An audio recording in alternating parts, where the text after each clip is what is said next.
In the 22nd century, modern people, bored with many pleasures, find salvation in virtual games. The reason for this is very simple. Advanced virtual technologies make it possible to feel as if you are controlling your own body. Today, thanks to the 5th generation, stimulation touches the 5 senses of a person and is therefore difficult to resist. Lahoen, an experienced gamer, now has free time to play the new game and explore it from all sides. However, by this evening, he wanted to stop playing virtual games because in the previous version of the game, he had reached 97 in the morning. The developers couldn't let such an experienced player go so easily, so they even sent him a headset to keep him going. As soon as he started to connect, he was already identified in a matter of seconds, and then a message appeared about the transfer of rating points. Carefully examining the new location, the young man saw that it had expanded quite a bit and looked different from the very beginning. The next message outraged the young man a bit because all his points from the previous game were exchanged for this one at a fairly low cost. Next, we had to create a character, but there were some problems here too because everything became quite complicated, but the player did not intend to give up. That's why I decided to choose an advanced premium email, which costs quite a bit of money. To clarify the payment, the system issued a message asking whether the guy was ready to pay 3 million, to which he immediately replied yes. When creating the character, the guy decided to name himself something respectable, so in the City of Mazes, his name will be Wilhelm Meyer. The gamer spent a few more minutes setting everything up, and then after synchronization, he found himself in the city of Braum on a street near the market. When the locals saw the newcomer, they froze in their tracks because he did not look like them at all and therefore stood out from the crowd. He was dressed in metal clothing and had a long, dark cloak hanging behind him, with the hood pulled over his head to hide his face. As soon as he saw a girl next to him, he abruptly grabbed her arm, which scared the young lady, and she tearfully asked him to let her go. The man did not pay attention to these pleas at all, instead asking to see where the guild was located, and the lady said that she would show him only when she was released. All the other people on the square were outraged by this behavior in broad daylight, and these recruits were quite different from them. A few minutes later, a burly man in a black cape returned to his interlocutor and said that he had found out the location of the guild. As soon as they started walking, people started calling the new guy a low-level bastard who for some reason was dragging a small, useless guy along with him. For some reason, they decided that this duo made no sense and that they and their presence here would be of no use. After a few minutes of traveling, the two men and the young lady found themselves in the most abandoned places of the city of Braum. As they walked, the young man looked at his strong partner and couldn't understand at what point everything went wrong. Because this man looks like the final boss of the demon world, but now he's his assistant, on whom he used all his achievements in the last game. About an hour ago, when creating this character, the guy bought rare skills and characteristics that he thought would be useful. Then he added unique equipment and rare armor to make people believe that he was a fairly experienced player. The young man considered himself not an ordinary player, but a very good one, and therefore he knew how to create a useful assistant whom he could later improve. So this time he decided to go against the grain and spend all his savings on his ally. The gamer was 100% sure that there was no such person who would have come to the same decision he had long ago. Looking at his ward, the young man realized that he looked quite scary, but there was a plus that he would obey his every word. However, after looking a little closer and in more detail, the young man came to the conclusion that he had overdone it a bit with the settings because he looked very scary. However, the message is that as soon as loyalty falls below a certain point, the subordinate simply stops following orders. But the worst thing is that they may not recognize their owner and may leave him, so the player should be careful here. Stopping in his tracks, the young man closed his eyes and tried to imagine the worst-case scenario that could happen due to the slightest flaw. Opening his eyes, the player realized that he was not in the best position in this game, and at that moment, a guy had already appeared behind him. As soon as he approached the young man, he immediately began to attack him, and the victim did not like it because he did not have very good characteristics. Therefore, he simply fell to the ground from this attack, which caused his companions to stop and look directly at him. The subordinate did not hesitate to approach his boss and, holding out his hand, offered him to come up and asked if he was okay. As soon as they held hands, the system issued a message that the player Wilhelm Meyer was using his assistant. As long as they continued to stand in the same position, the system reported that the random relationship would be established automatically. A few minutes later, it became known that the subordinate considered his boss to be a rather charismatic person who had something good in him.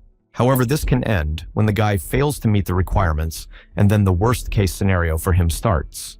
At the last message, the young man froze in place with a frightened expression, because he realized that he was in a bad situation now.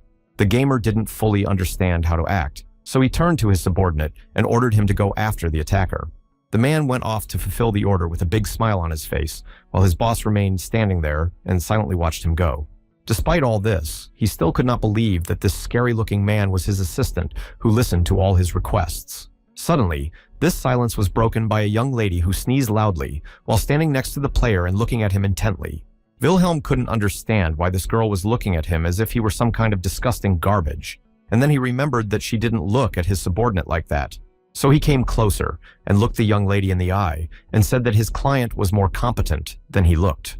The young man then emphasized that if she values her life, she should make sure that she doesn't look at him with such a miserable look.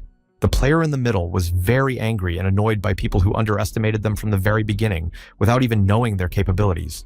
The girl was so upset that she could not speak normally, but she took out a gold coin from her pocket and handed it to the other person. When the guy saw it, he waved his hand and told her to keep it, because that kind of money could only buy a piece of apple. Suddenly, this conversation was interrupted by the system, which issued a message that the gamer's subordinate had already completed the task and caught the thief. This made the young man very happy, because he realized that his assistant was really competent in such matters, so it would be easier for them to work together in the future. When the player saw his subordinate, he froze in place with his mouth open in surprise, and the girl froze in fright. And this reaction was because a large man in a black cloak tied the thief to his sword with a rope and carried him upside down. Then the system began to issue notifications about various developments, either to make friends with the criminal or simply to get useful information from him. Stopping not far from his boss, the gentleman in black lowered his sword to the ground and said that he wanted to blame the little thief for such actions. The young lady who was with them began to cry, covering her face with her hands, and the young man who was in charge began to break out in a cold sweat from fear. A subordinate noticed these concerns and approached the manager, asking why he was shaking so much and whether there was another problem. The gamer was confused because if he shows someone his weakness, which cannot belong to the manager, the assistant will stop serving him. So, gathering all his will into a fist, the man raised his eyebrows and asked in a rude tone what kind of shameful job the young man had chosen. This reaction of the boss amused the subordinate, and he even froze in place for a second, because it proved to him that he was exactly where he should be. Then he said that he had no witnesses at all, so he did not have to worry that the boy would tell anyone about what had just happened. The gamer said in confusion that he could not take the child's life for such an act, so he could not even understand what to do. The subordinate raised his right hand to his beard and began to think about what this little boy could be thinking at such a moment. Suddenly, he opened his eyes sharply and said that the child wanted to find out where the boss was staying and take everything valuable he had.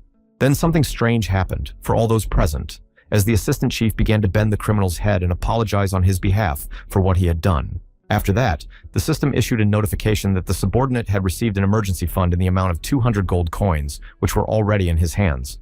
This novelty made the gamer and the young lady standing next to him wonder why this assistant was given so much money.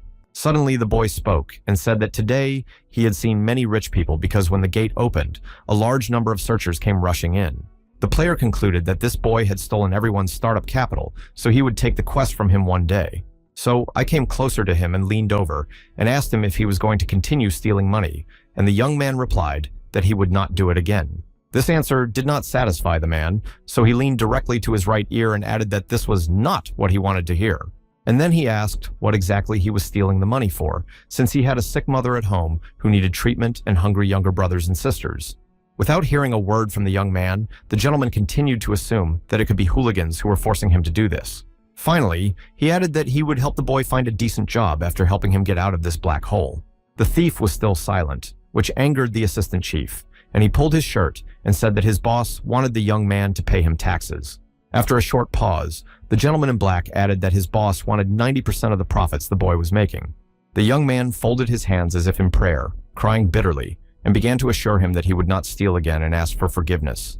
These words made the subordinate even more angry, so he waved his sword and said angrily that they did not need people who would not be useful. The boy was very frightened, so he fell to the ground and said that he would try to do everything in his power, but in return, he asked to spare his life. After these words, all the intimidation stopped, and the boy even tried to stand up. But the boss was shocked by the behavior of his assistant, to put it mildly. In a few minutes, the system began to issue notifications that the thief would pay taxes, and a new skill called charisma was available for the player. Even the young lady noticed it, but the man did not like it. As soon as they moved on, the assistant enthusiastically began to say that he was very proud of his boss because they now had 200 ancient coins. The player walking behind his subordinate turned to him and said that half of these coins would belong to him because he deserved it. The gentleman in black thanked him cautiously, and this reaction surprised the boss a bit because he expected to hear a little different words, but it will be as it is. After several hours of traveling, the girl suddenly stopped in her tracks and turned her gaze to her leaders and said that the guild house was in front of him. You could see the surprise on the men's faces because the room they saw in front of them did not look like its status.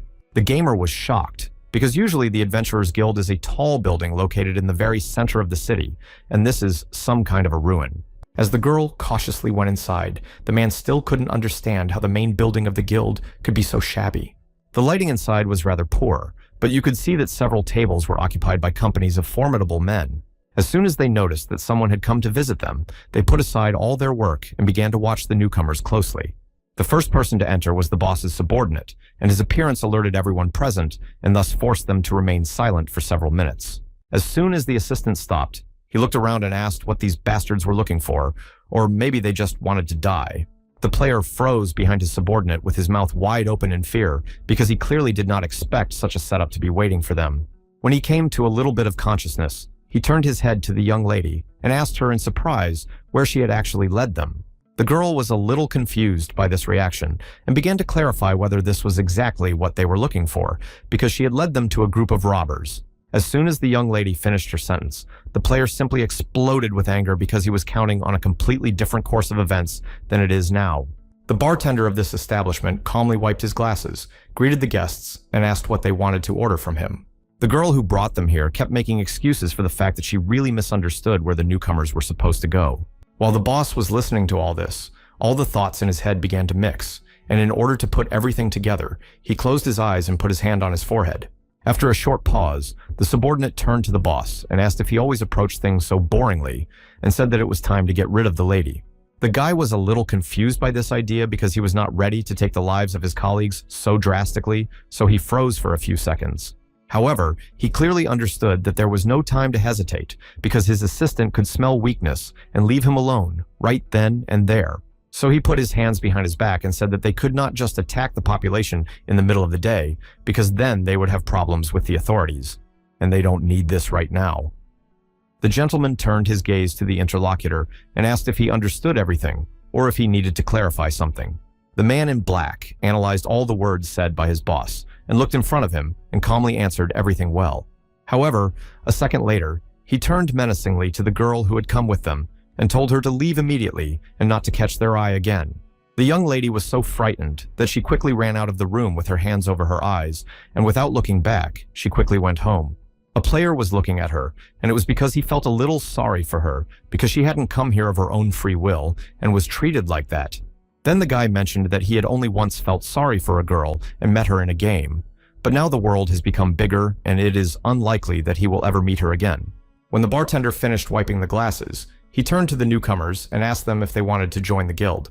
The assistant boss answered without hesitation that this was exactly why they had come here, but such a determination of the player's friend surprised me. The other men present, looking at the guests, speculated out loud that it was likely that the alleys would become even more uneasy now. As soon as the two newcomers approached the bar, the bartender looked at them carefully and informed them that the entrance fee was 5 gold coins. But then he said that since they had just arrived, they probably had only 1 gold coin and told them to come back when they earned the right amount. However, the gentleman did not even have time to finish his thought before the player's subordinate took out a small bag and loudly put the required number of coins on the table. Then the bartender had no choice but to give the men a wooden token, proving that they were members of the town's guild. The assistant chef decided that they were trying to cheat them and asked if this piece of wood was worth as much as 5 gold coins. As soon as everyone present heard these words, they were shocked, to put it mildly, that an outwardly formidable man was somehow serving a snotty little boy. Then the room became a mess, as everyone tried to explain why these two could be in such a relationship. Then the guild members began to discuss why this boss was dressed in rags and suggested that he wanted to pass himself off as a newcomer. However, the assistant did not let these words go unchallenged, as he was not ready to hear such dirty words about his boss. So he went to the scene. As soon as he approached the man who had said these bad words, he looked frightened at the man in black standing next to him. The player's subordinate wasn't even going to say anything. He just silently swung his right hand and struck his boss's offender in the face. It was so strong that the victim fell from the chair to the floor and his nose started bleeding, which he tried to stop with his hand. After that, the gamer's assistant said that no one dared to discuss his boss, and then added that he had already been delivered by this viper. The man just could not contain his rage. His eyes began to glow red, and he said out loud that he just wanted to destroy everyone here. And immediately, after saying these words, the subordinate reached for his sword, which was on his back at the time, because it was more convenient to carry it. Suddenly, the boss intervened in this fight and loudly called out to his assistant to draw his attention to himself for an explanation.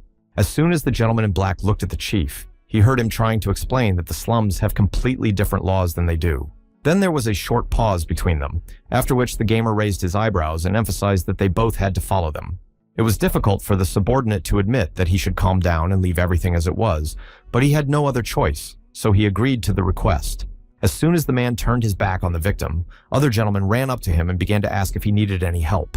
The assistant continued to try to ignore the way everyone in the room was looking at him and stood at the bar next to the chef. Then they both turned to the so-called bartender and said that since they were already here, perhaps there was already a task for them. And in a matter of seconds, the newcomers were presented with the tasks of the criminal guild, among which they could choose the one they liked best. After reviewing several tasks, the player concluded that the rewards here are so-so and the quests do not look fast. He still managed to choose a task, and it was to collect debts from people from whom he could shake a little more than he needed. The bartender listened attentively and said that Hans, who knew the shortest way to get there, would take the men to the workplace. When this Hans approached the newcomers, he told them that he only works for money, so he was not going to teach them for free. A second later, he added that the first rule of the guild is that nothing is free, and he himself is a person who owes the guild a large amount of money. The boss did not like the fact that this guide was a freeloader and not a normal guild worker, but he had no choice but to agree. In just a minute, the three of them were on the street near the town's market, and the guide asked the newcomers to keep up. Then he turned around and began to walk to his destination, smiling, followed by his assistant and only then by his supervisor. After walking a few meters, the subordinate turned to his boss and said that, as usual, he had chosen a fairly profitable business on which to make a good living. The player listened carefully to this suggestion and stopped with his eyes wide open because he could not understand what his friend meant. The only thing he knew for sure was that he couldn't leave him anywhere because he could create a lot of problems for them that would need to be solved. In order for everything to go smoothly, the boss asked the assistant to behave respectfully and not jump to conclusions or make quick decisions. The subordinate listened attentively, but did not say anything in response, only smiled mysteriously, which alarmed the manager. However, he did not have time to think about it, because they were approached by a guide who had already opened the door to the building and said that they had arrived. He was the first to go inside, and behind him, newcomers were already crawling. A burly man was sitting at the entrance and greeting them. In the first few minutes, the boss managed to see the goods in this store and realized that it was not ordinary at all because the things were valuable. As soon as the owner realized that they were not ordinary customers, he irritably asked why they had come to him again and what they wanted. The man's name was Bill, and he owed the guild a lot of money, so he immediately assumed that the guild could have sent these people. When Hans saw the seller's hands, he told him to take them away from him, and then told his colleagues that this gentleman always does this when they are supposed to come. The player's subordinate decided to intervene at this point, so he put his hand on the leader's right shoulder and urged him to move a little to the side. The assistant then turned to his supervisor and said that he would do what he was asked to do, namely, follow the laws of the guild. The gamer didn't have time to say anything to these words because his friend began to walk slowly but surely toward the shop owner. But Hans was a little surprised by the way the black-haired guy was addressed by this thug, so he turned to face him and wanted to hear some explanation. However, he never heard anything in response, while his subordinate and the salesperson started the conversation on a good and relaxed note. They even shook hands, but it took a while, and the assistant began to smile strangely, which alerted the building owner. And then he realized what the mockery meant, because the newcomer squeezed the other man's hand so hard that he even yelped and closed his eyes from the sharp pain. A few minutes later, the seller began to scream loudly, and it was as if an electric shock had spread throughout his body, causing him great suffering. At first, the victim fell to his knees, and then, in an instant, he collapsed face first into the ground, and a cloud of dust rose around him. After that, the system immediately issued a message that Bill, who owed a large amount of money to the guild, was lying without signs of life. When the boss realized everything, he was very frightened because he had a subordinate with him who could take a person's life with just a handshake. A few minutes later, the system issued a new message saying that they had received 350 gold coins as a percentage of the debt. Immediately after that, the men returned to the guild building and approached the so-called bartender and put all the coins they had earned on the table. The man was not prepared for the newcomers to cope with the task so quickly, so he did not even know how to react. Seeing the confusion on the interlocutor's face, the boss said that they hadn't touched anything in the store and added that they would have to deal with the consequences themselves. After all this, the system informed them that the task of collecting taxes was completed and they received the money plus a tenfold contribution to the guild. The bartender did not answer anything. He continued to stand in the same position, and the system reported that he was very wary of both of them. The gamer also began to look closely at the man across from him and could not understand why he was looking at them so suspiciously after completing the task. Then he began to assume on his own that this could be because they had taken the debtor's life and taken all his money, although they should have left him alive. Suddenly, the bartender broke his silence and said that the newcomers could be sent into the maze right now and they would be able to handle it without any problems. Then the man asked a question to find out why they had spent such effort in vain, since she was only causing problems here. The boss's subordinate, gritting his teeth in irritation, replied that his boss wanted him to do this, so he simply did not need any other reasons. Suddenly, Hans interrupted the conversation and asked if they could choose another job and leave this one for those who still needed to feed their families. The player looked at the gentleman who addressed him and calmly replied that he did not like the other tasks at all, so he chose this one. Then the bartender said that he knew they had money, so he was willing to raise them 10 gold coins for 2. The boss's subordinate, without thinking about the proposal for a long time, took out the required number of coins and threw them on the counter right in front of the interlocutor. The man quickly checked to see if all the money was there and then took out the round metal badges worn by all official members of the guild. The bartender then explained that they are enchanted so that they can recognize everyone, plus they can be used to develop the skills and abilities of the guild. They also cost a contribution to the guild, so it's better to hide these badges so that some vigilant citizen can't see them and complain. As soon as the chef reached out to take the badge, the bartender sharply replied that it was too early because he was just showing them off. This attitude made the manager very angry, and he began to think about why they decided to mock them and why they were organizing this circus. To show his anger, he leaned on the counter with both hands and stared intently into the eyes of the man who told him that he needed to enter their data. The bartender decided to correct the situation and said that he shouldn't look at him like that because he was only joking, and then said that he would tell us about the accommodation. However, it was not as simple as he had imagined, because the boss's subordinate grabbed him by the shirt and demanded an explanation for the joke. Of course, the gentleman was afraid for his life because he knew what these two could do, so he told them that they could live there completely free of charge. However, even this did not calm the assistant down. He was more concerned that the man had allowed himself to mock his boss so brazenly. The boss began to look at his companion carefully, and the thought flashed through his mind that he wouldn't mind hearing about free housing. At that moment, a criminal man in black shone his eyes with a bright light and told the bartender to apologize for his bad joke. And a second later, he added that if he still wanted to live a little longer, he should try to apologize, because he had no right to speak to his boss like that. After these words, there was a short pause between them, and the two men looked each other intently in the eyes, while the player tried to guess what might happen next. After this pause, the bartender asked the attacker the following question, asking if he didn't think that such actions were too much. Of course, the boss's subordinate didn't like this, so he got even angrier and began to clarify what was going on. And literally in 1 second, he instantly drew his sword and struck the counter on the right side of his interlocutor, and it cracked in half. A cloud of dust rose in the room as part of the table collapsed to the floor, and the player was shocked to see how everything unfolded. But the other men present decided that it was too dangerous to be here now, so they began to head for the exit without looking back. After that, the bartender realized that he had no other option but to apologize for being rude to the newcomers. The assistant did not like the fact that the man was apologizing while looking at him, so he angrily emphasized that this should be done with his boss. The gentleman quickly turned his head to the gamer and looked him in the eye and hastily apologized for the way he had joked about him. The black-clad attacker didn't even like that, so he leaned even closer to the bartender and asked why he could hear sincerity in his words. The man suddenly pulled out a bag with an inscription of 100 gold coins on it and offered it as an apology for having humiliated them somehow. When the system gave a message that they had indeed received this amount, the boss was surprised that they had earned so much money in one go. Then he closed his eyes and, smiling sweetly, began to think that if people would apologize to him so constantly, it could be quite profitable. At this time, the assistant was quietly watching his boss's reaction, and he was unable to correctly decipher his attitude to the money offered. So he angrily grabbed the bartender's shirt and angrily emphasized that his boss was not happy because he did not hear the sincerity in the gentleman's words. The player just grabbed his head because he didn't understand how this was possible and wished it was over. The man who was supposed to apologize was confused and agitated, so he decided that he would take advantage of the last offer. And in a second, a sword appeared in the air with a double-sided sharpening, and the advantage is that it adds 3 times the strength to the owner. When the gamer picked up this weapon, he emphasized that this sword was well sharpened and also very enchanted. Putting it in front of him, he assumed that it could cut 2 centimeters longer than its end, so it was a great weapon for close combat.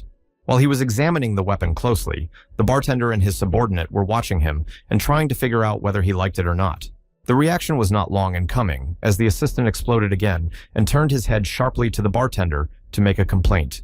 The boss couldn't understand this, because he was happy with all the gifts, but for some reason his partner behaved quite the opposite. The gentleman in the black cloak grabbed his sword and began to threaten the bartender with it, saying that he wanted to pay them off with some trifles. The manager could no longer restrain himself because his mind was raging with thoughts that he was completely satisfied with everything, but his assistant was now ruining everything. Suddenly, the assistant angrily told this impudent gentleman that it was time to say goodbye to his head because he did not know how to behave with them. And immediately after saying these words, the attacker swung his sword to demonstrate the seriousness of his intentions.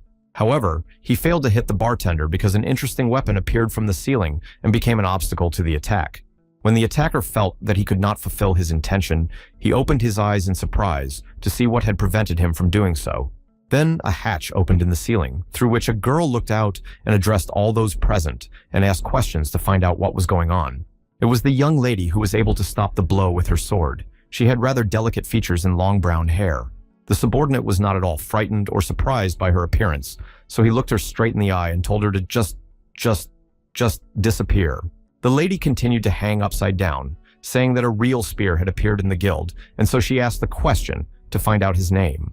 The interlocutor did not know how to talk to girls, so he rudely replied that his name was Caesar and then asked what her name was.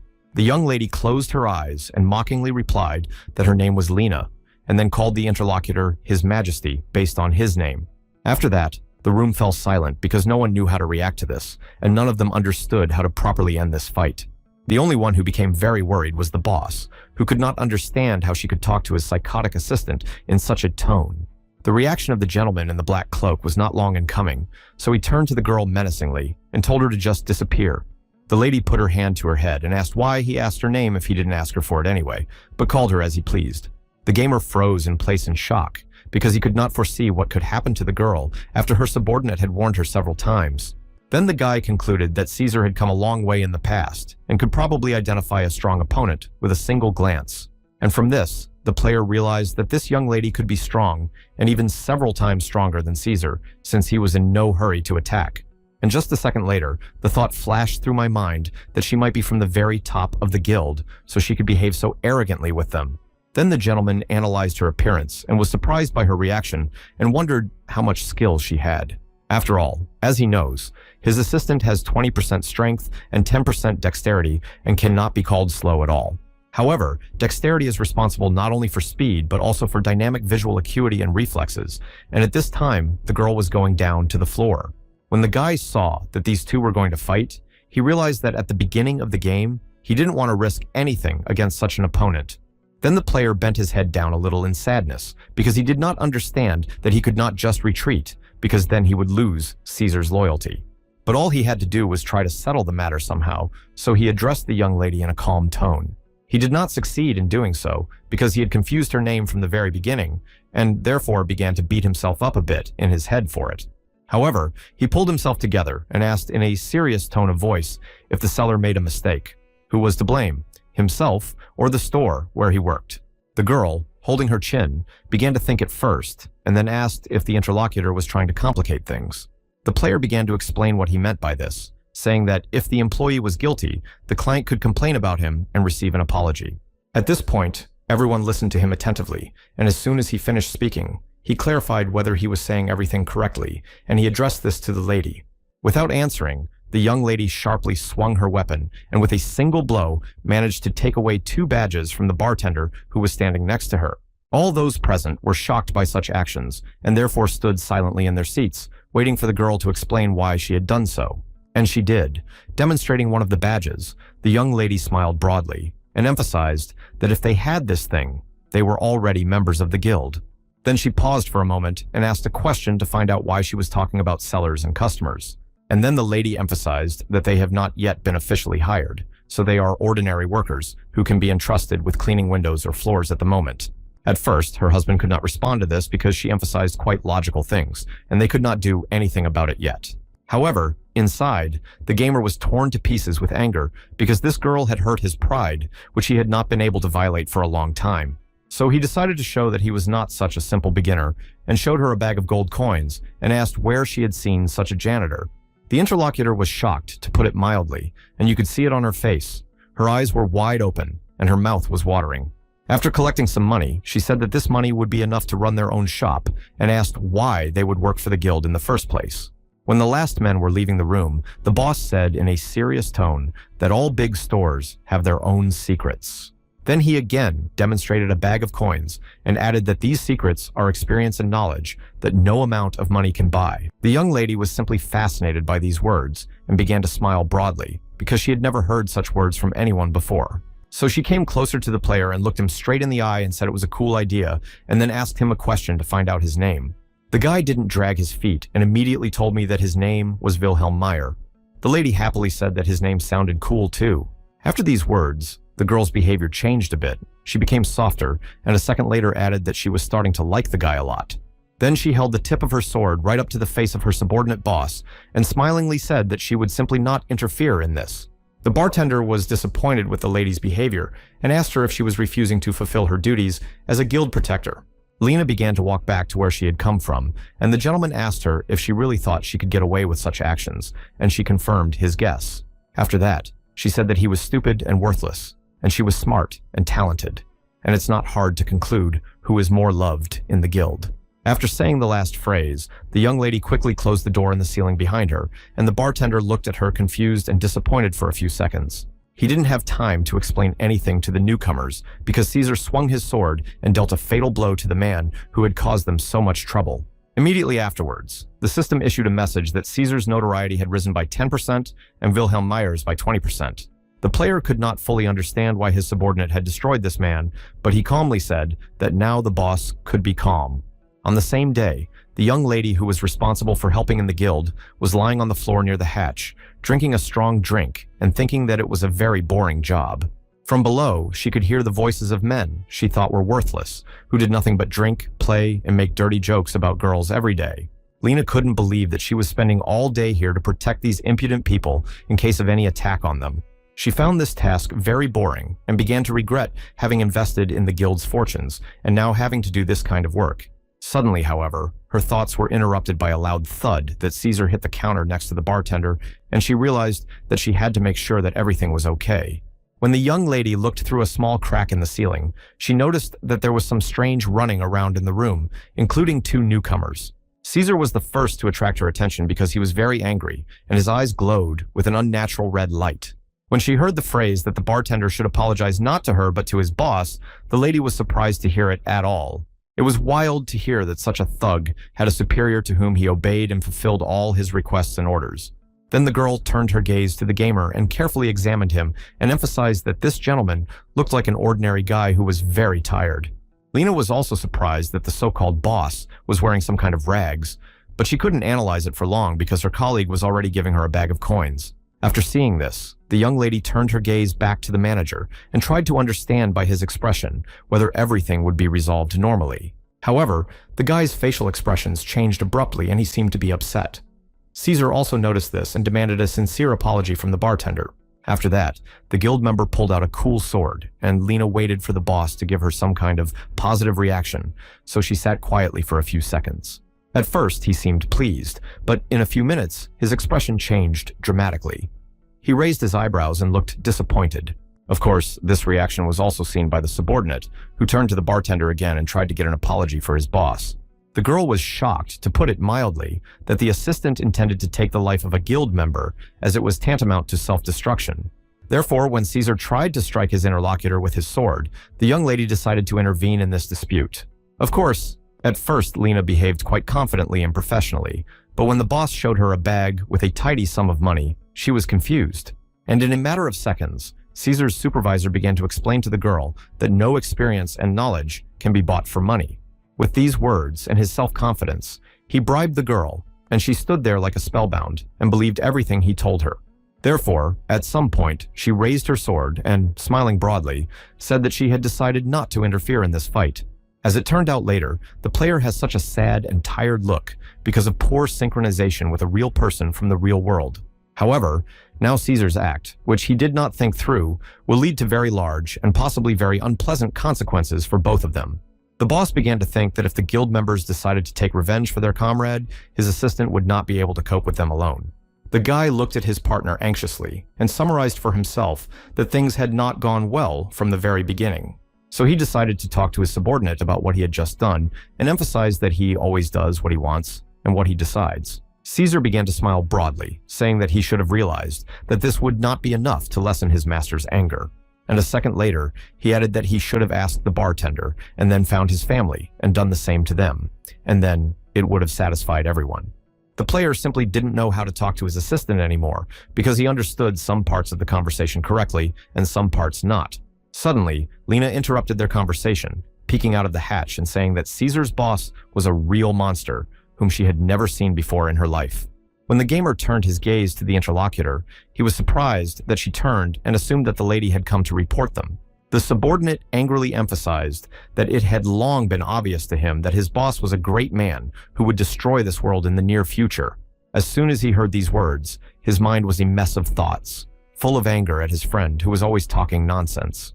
In a matter of seconds, the girl came down to them and told them that she was only 16 years old, that she was killing people and had ties to the guild. After finishing her presentation, the young lady turned to Caesar and asked him if his boss needed such a nugget. When the player listened to all this carefully, he could not put together how she could be so naive and take people's lives at the same time. So he folded his arms across his chest and asked her in a serious tone of voice if she had heard everything she had said a few seconds ago. Then the girl pointed her index finger at her subordinate and said that she finally understood why this burly maniac was following all the guy's orders. The gamer was just beside himself with disappointment because he didn't want this girl to join them because he couldn't handle them both. Lena did not pay attention to the guy's reaction at all. Instead, she asked him if he had really decided to set up his black office right here. Without waiting for an answer, she raised her sword in the air and joyfully said that this organization would become the best in the town. After that, the young lady came up to the boss and looked him straight in the eye and told him that she wanted to work for him from that moment on. After a short pause, the lady added that she was informing him that she usually works at a fixed rate and nothing else. Mentally, the player replied to the girl that he would not have anything to do with her because he had enough of Caesar, and therefore she should achieve everything herself. This time, Lena also did not wait for an answer and began to smile happily to herself, saying that she was a member of their team. The system immediately issued a message that the guy had managed to recruit a criminal, and for this, he received 3% of his charisma. The only thing the boss could not understand was how she could fit into their team if he had clearly and explicitly told her that he did not want to give her any opportunity. When he looked at her, he concluded that this girl was just Caesar, wearing a short leather skirt. A few hours later, they reached the city square, where the system clarified that members could add themselves to their team without the consent of the leader. The boss walked in front with his head down, followed by a subordinate who asked if the lady would be able to handle the task. The guy said that he didn't need to worry about her because he thought she could never find them in this big world. The two partners walked on in silence, but the thought flashed through the manager's mind that he was tired, even though he hadn't done anything today. And he already knows that this man will behave so viciously in the Adventurers Guild because in his mind, there is no limit to his communication with others.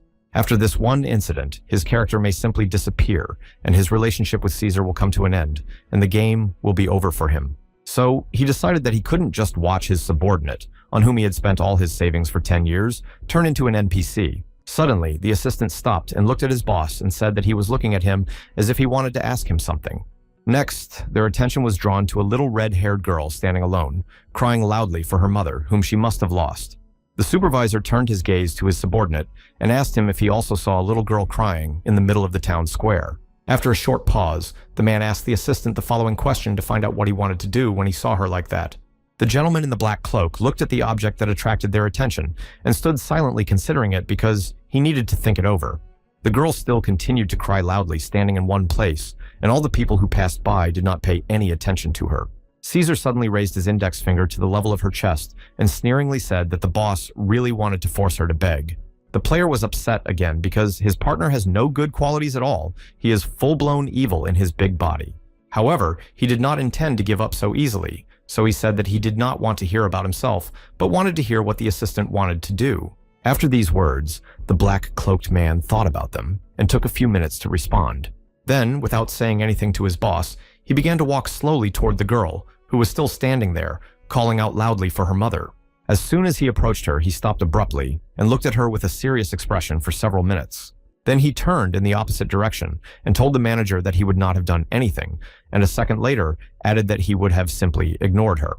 After the situation on the square, the men went to the gate where the Adventurers Guild is located because their next mission is to take place there. As soon as they entered the room, the boss began to look around carefully, and he emphasized to himself that everything here had changed a lot. Suddenly, these thoughts were interrupted by a subordinate who turned to the manager and told him that the line they would have to stand in was very long. The player was angry that he said that, so he asked him to shut up and just silently go and take their place in the line. Caesar quietly went to get in line without any objections, and the boss concluded that he seemed to know how to handle his assistant. The people who saw the young man ordering the big man to go and fulfill his request were shocked and began to discuss the situation among themselves. While standing in line, the subordinate began to smile suspiciously, as if he had heard what the people around him were talking about and was amused by it. After standing in line for several hours, they finally approached the counter, where a young lady was sitting, and told them that the registration fee was 1 gold coin. After payment, the girl gave them 2 adventurer badges that they can use in the City of Mazes. The gamer picked up their badge and asked a question to find out exactly how to use it because they didn't know. The lady began to explain that first, you need to drop a little blood, and then the system will display all the information about their characteristics. After a short pause, the girl added that according to this information, the system would suggest the optimal class for the maze. Caesar was very pleased with this, so he smilingly addressed all those present, saying that now they would see the full power of his boss. Then he turned away in the opposite direction and continued to smile broadly, saying to himself that these people had never seen anything like this before. The gamer angrily asked his subordinate to keep quiet because he didn't want to spend even a drop of blood to get any information. Because of these words, everyone immediately paid attention to them, and it took the boss a few minutes to calm down and realize that he was still interested. Cautiously, he looked around and saw that there was a heavy silence in the air, as if to symbolize that everyone present was a little afraid of them. And this may be because one of them has 4 advanced features that ordinary people simply cannot afford. But since he has charisma, the young man still decided to pierce his right index finger to get a drop of blood. After that, he began to smile ominously, and then said to himself that he was afraid to see his true potential. Literally in a second, he dropped a drop on the pass and turned to face the guild worker, saying that everyone would find out everything now. It took the girl a few seconds to understand the newcomer's intentions because she had never seen such reactions on her shift before and did not know how to react. As soon as she entered something into the computer, the system gave a message that the player could choose the class of swindler, thief, or crook. When the young man read all the classes available to him, he was shocked, to put it mildly, and so he stood open-mouthed in his seat. Even Caesar didn't know what to say at first because he had praised his leader so much, and it turned out to be something completely different from what they expected. Your newbies stood in one place for several minutes and carefully reread what was written on the system screen several times. This angered the boss's subordinate, but he didn't say anything yet, but his partner could tell by his expression that things were really bad. After all, such classes can undermine his authority, and this can create a lot of problems for them in the future in passing the maze. Then the player began to think and analyze what they had been doing all this time, because these classes could be the consequences of what they had been doing. And the first thing he remembered was that he had threatened ordinary people, or rather a girl, and then he took the life of the criminal. The gamer realized that Caesar did not do it, but it all happened because he allowed the trouble to come from where no one expected. Suddenly, the assistant changed his face and began to smile mysteriously, and then said to himself that it was really his boss. However, what happened next surprised the boy, and he could not understand why the system changed the classes to completely different ones than he had heard before in a few minutes. To find out, he approached a member of the Adventurers Guild and quietly asked her what was going on and why his classes had changed. The girl calmly explained that in order to get an accurate result, the system needs to analyze the owner more deeply so the classes can change. Having received an exhaustive answer, the young man began to carefully study the offer, which included the possibility of becoming a boss, organizer of a disappearance, or a mercenary. At that moment, Caesar came up behind him and said that a subordinate should answer to his superior, so he would make a great contribution to this case. These words only irritated the guy, so he ordered him to shut his mouth in a stern tone, even without looking at his partner. And after he had said that, he chose a class called Chef for himself, and his subordinate began to smile and be sincerely happy. Then the system reported that the player can effectively use his abilities, and this can be a great feat for an adventurer. As they were heading for the exit, the teacher turned to Caesar and asked what class he was in, and the gentleman quickly replied that it was called Marauder. The young man stopped for a second and said that this class was very suitable for an assistant, and the thought flashed through my mind that he had no doubt about it. The subordinate thanked him for such words, but the boss did not say anything, just thought it was not a compliment. After registering, the men went to the waiting room, where several men were already waiting for their assignment, sitting at a distance from each other. Suddenly, Caesar approached them, sitting with his arms folded across his chest, and asked them, smiling broadly, if they thought they were lucky. One of the men present said something that everyone was shocked to hear and did not expect to hear at all, and all because he began to thank his subordinate. Even the gamer himself froze in his seat with his mouth wide open because he sincerely did not understand why his partner could be so grateful. The gentleman in the black cloak went on to say that he would pardon and release those who had good reasons to get out of this place. The boss decided to intervene, so he gritted his teeth and angrily turned to the assistant and reminded him that he had been told earlier to respect others. The interlocutor calmed down a bit and turned his gaze to the manager, apologized, and repeated the word respect, which he did not like very much. After that, he turned his head to all those present and said that he would keep his promise and allow everyone to leave the place unharmed. The player again froze in place with his eyes wide open because this was clearly not what he wanted to hear from his subordinate. The guy could not understand what was wrong with his partner, because if they did something here, the best adventurers would come after them. The boss began to think that such behavior could be caused by the Marauder class, where with each life taken, the participant only becomes stronger. Looking at Caesar, the young man mentally addressed him and said that such behavior was too much and that it should be stopped immediately. However, he suddenly stopped this monologue because he realized that his subordinate had decided to start the retaliation right then and there.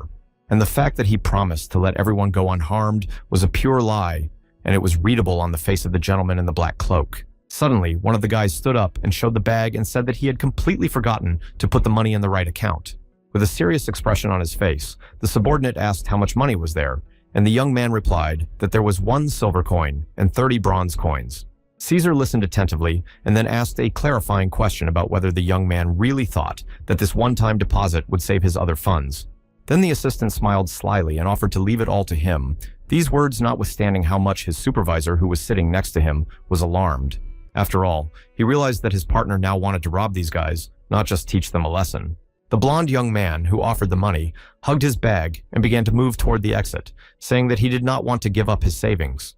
However, he did not manage to escape because Caesar stabbed him in the back with a small knife, saying that he was not going to run after him and beg for something. After a short pause, the gentleman in the black cloak added that he would pardon the young man as promised, and the chief was shocked to see what mercy looked like on the part of the assistant.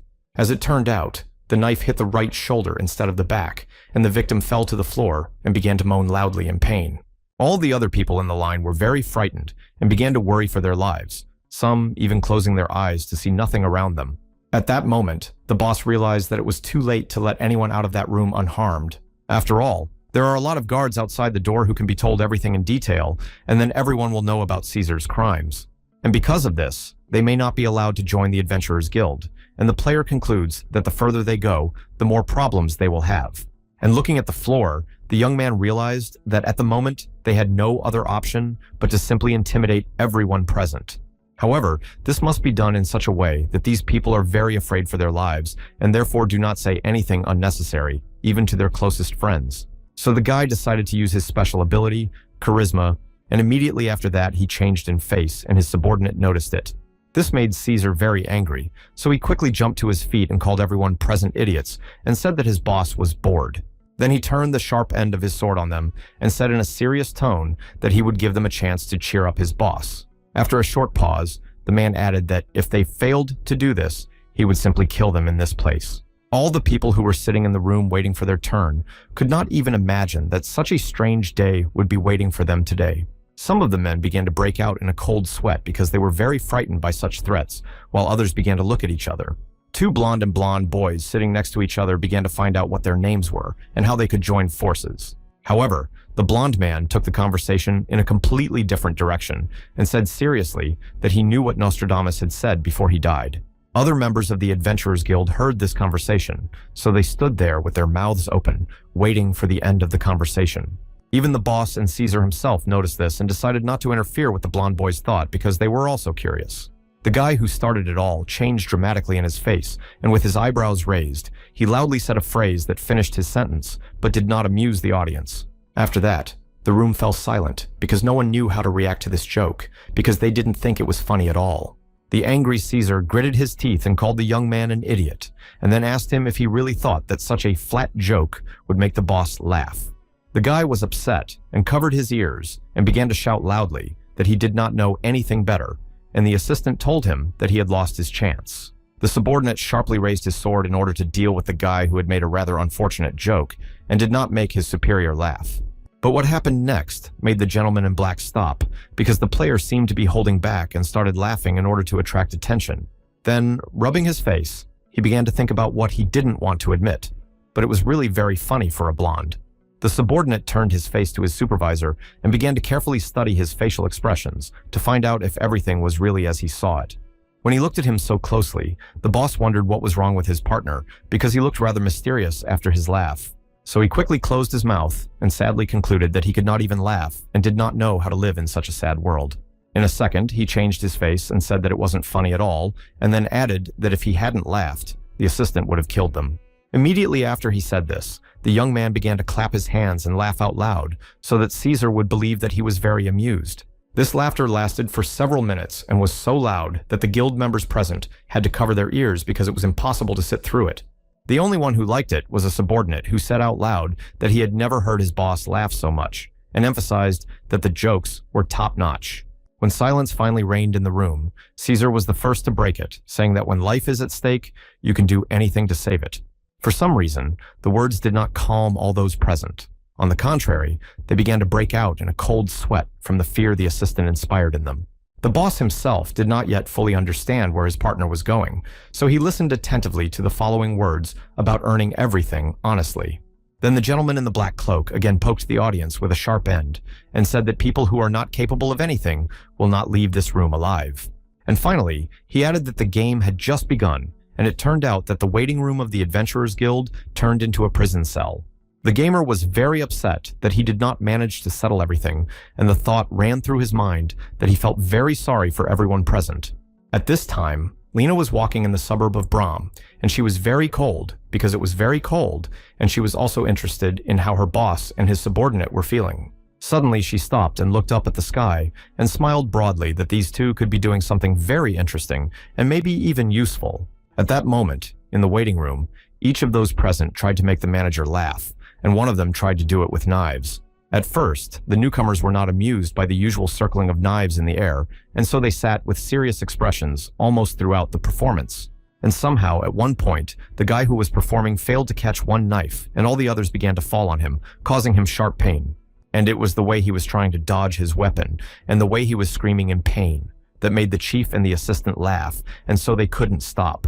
The girl who was looking for her future partners closed her eyes in the middle of the street and blushed a little, immersed in the memories of their first meeting. She remembered the eyes of her boss, in whose gaze she noticed that he was not afraid of any danger, but she wondered what was behind them.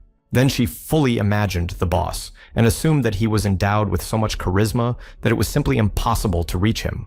Then she remembered Caesar's words, that the leader wanted to create a dark organization that would destroy the whole world, and this alarmed her a little. In a second, she imagined the three of them being in this dark organization that was not controlled by the guild of criminals and would destroy the world. At this time, something strange was happening in the waiting room again for the newcomers, but they gave everyone a chance to show their best. One young lady, whose turn it was to make the boss laugh, sat down and began to cry loudly because she needed to earn money to treat her mother. After a few minutes of watching the sobbing, the player turned to the girl and said that it was very boring and let her come up with a better lie. When Lena opened her eyes, she clenched her hands into fists with joy and shouted loudly that the boss would definitely succeed in his plan.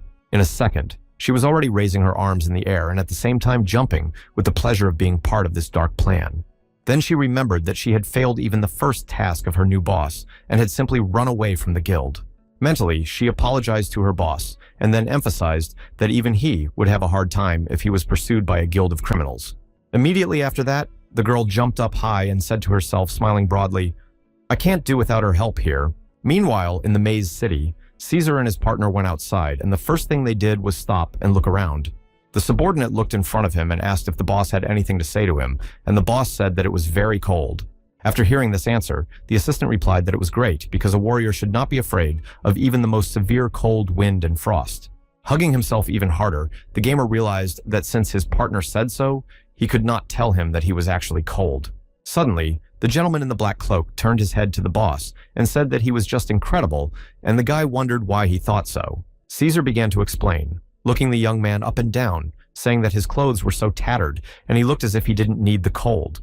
When the subordinate turned his head forward, the supervisor hugged himself again, and the thought flashed through his mind that his partner could give him a coat. The young man did not leave the thought of the cloak so easily because he walked behind and examined all the weapons that were bought with his money but worn by his assistant. As soon as they walked through one block, the guy remembered that he hadn't seen Lena for a long time and wondered what she might be doing now. However, he could not think of anything else but the cold wind that pierced all parts of his body, and out of anger, he kicked the trash can. This object began to spin around, and then its lid opened, and a girl with long red hair fell out of the middle, holding her head. When the men realized that Lena had appeared in front of them, they stood next to her and asked her questions to find out what she had forgotten in the trash can. The young lady continued to hold her head, and at the same time, cautiously raised her head at her comrades and said out loud that she was dead. Because of this, she pretended to be very tired and said that she had been looking for them for a very long time and the wind was too cold outside, so she decided to hide. The boss listened carefully and then clarified that she was not serious because she could have waited for them in the guild. Lena was a little upset and angry that she was waiting for them in the trash, and they were in a warm guild all this time. The player folded his arms across his chest and said in a serious tone that they were sitting in a comfortable waiting room and had a pretty good time. Then the young lady sadly looked forward and said that some members of the criminal guild were also members of the adventurers guild. A second later, she added that if the men had met them, they would have made a big noise that would have attracted a large number of people. After these words, Caesar wanted to say something to his boss, but he did not let him say anything because he had a question himself. And after a short pause, the young man looked into Lena's eyes and asked her a question to find out if they had managed to cover their tracks. The lady made a strange grimace on her face, smiled nervously, and replied that she had said she was done and that she had screwed up the assignment. At these words, the boss was simply beside himself with anger, but at first, he tried to keep it in check as best he could. However, he could not contain his rage, so he loudly shouted to his assistant to put the garbage back where it belonged, and the latter immediately agreed to comply. When the girl saw her subordinate approaching her, she began to say that her whole body was frozen, and that is why she could hardly move. However, this did not stop the gentleman in the black cloak, and he still shoved the young lady back into the trash can and put a large stone on top.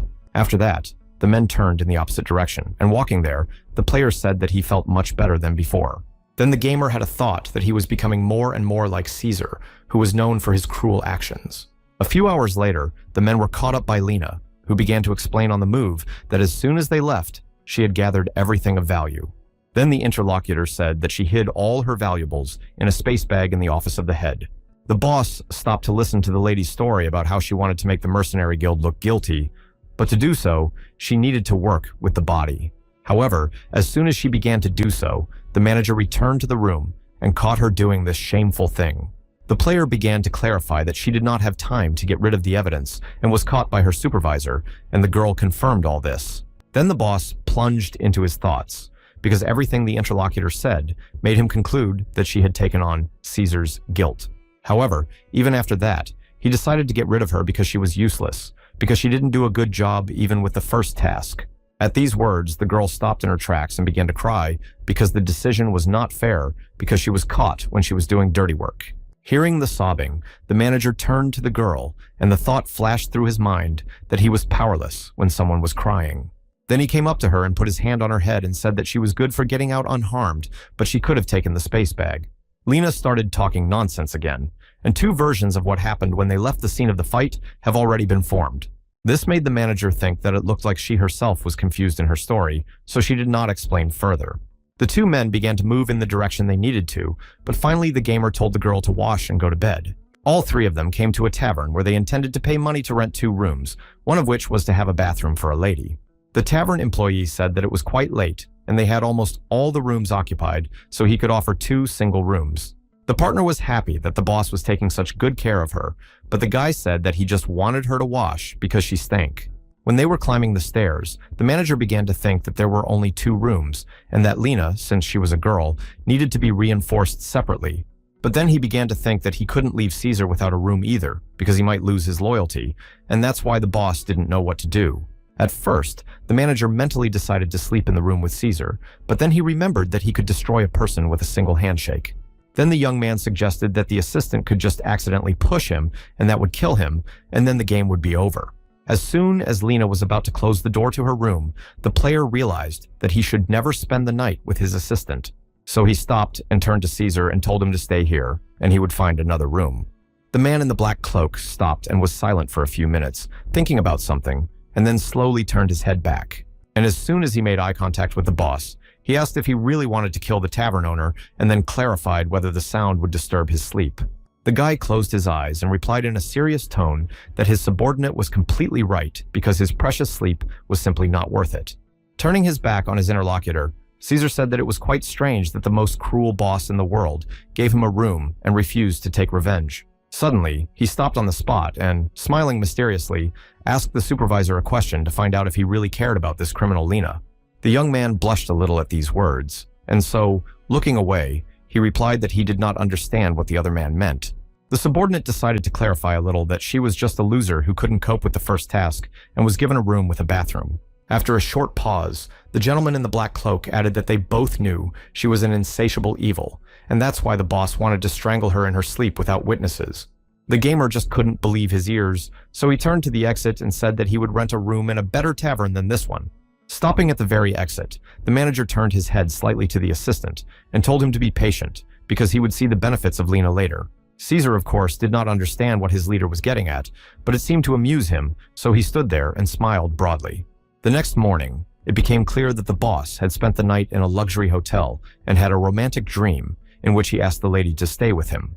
However, when he opened his eyes, he did not see the person he wanted to see, so you could see the surprise in his eyes. It turns out that Caesar came into his room and pulled off the covers to wake him up to start his day. The guy slowly got up and sat down in the center of the bed and began to rub his eyes, while asking what his assistant was doing here at such an early hour.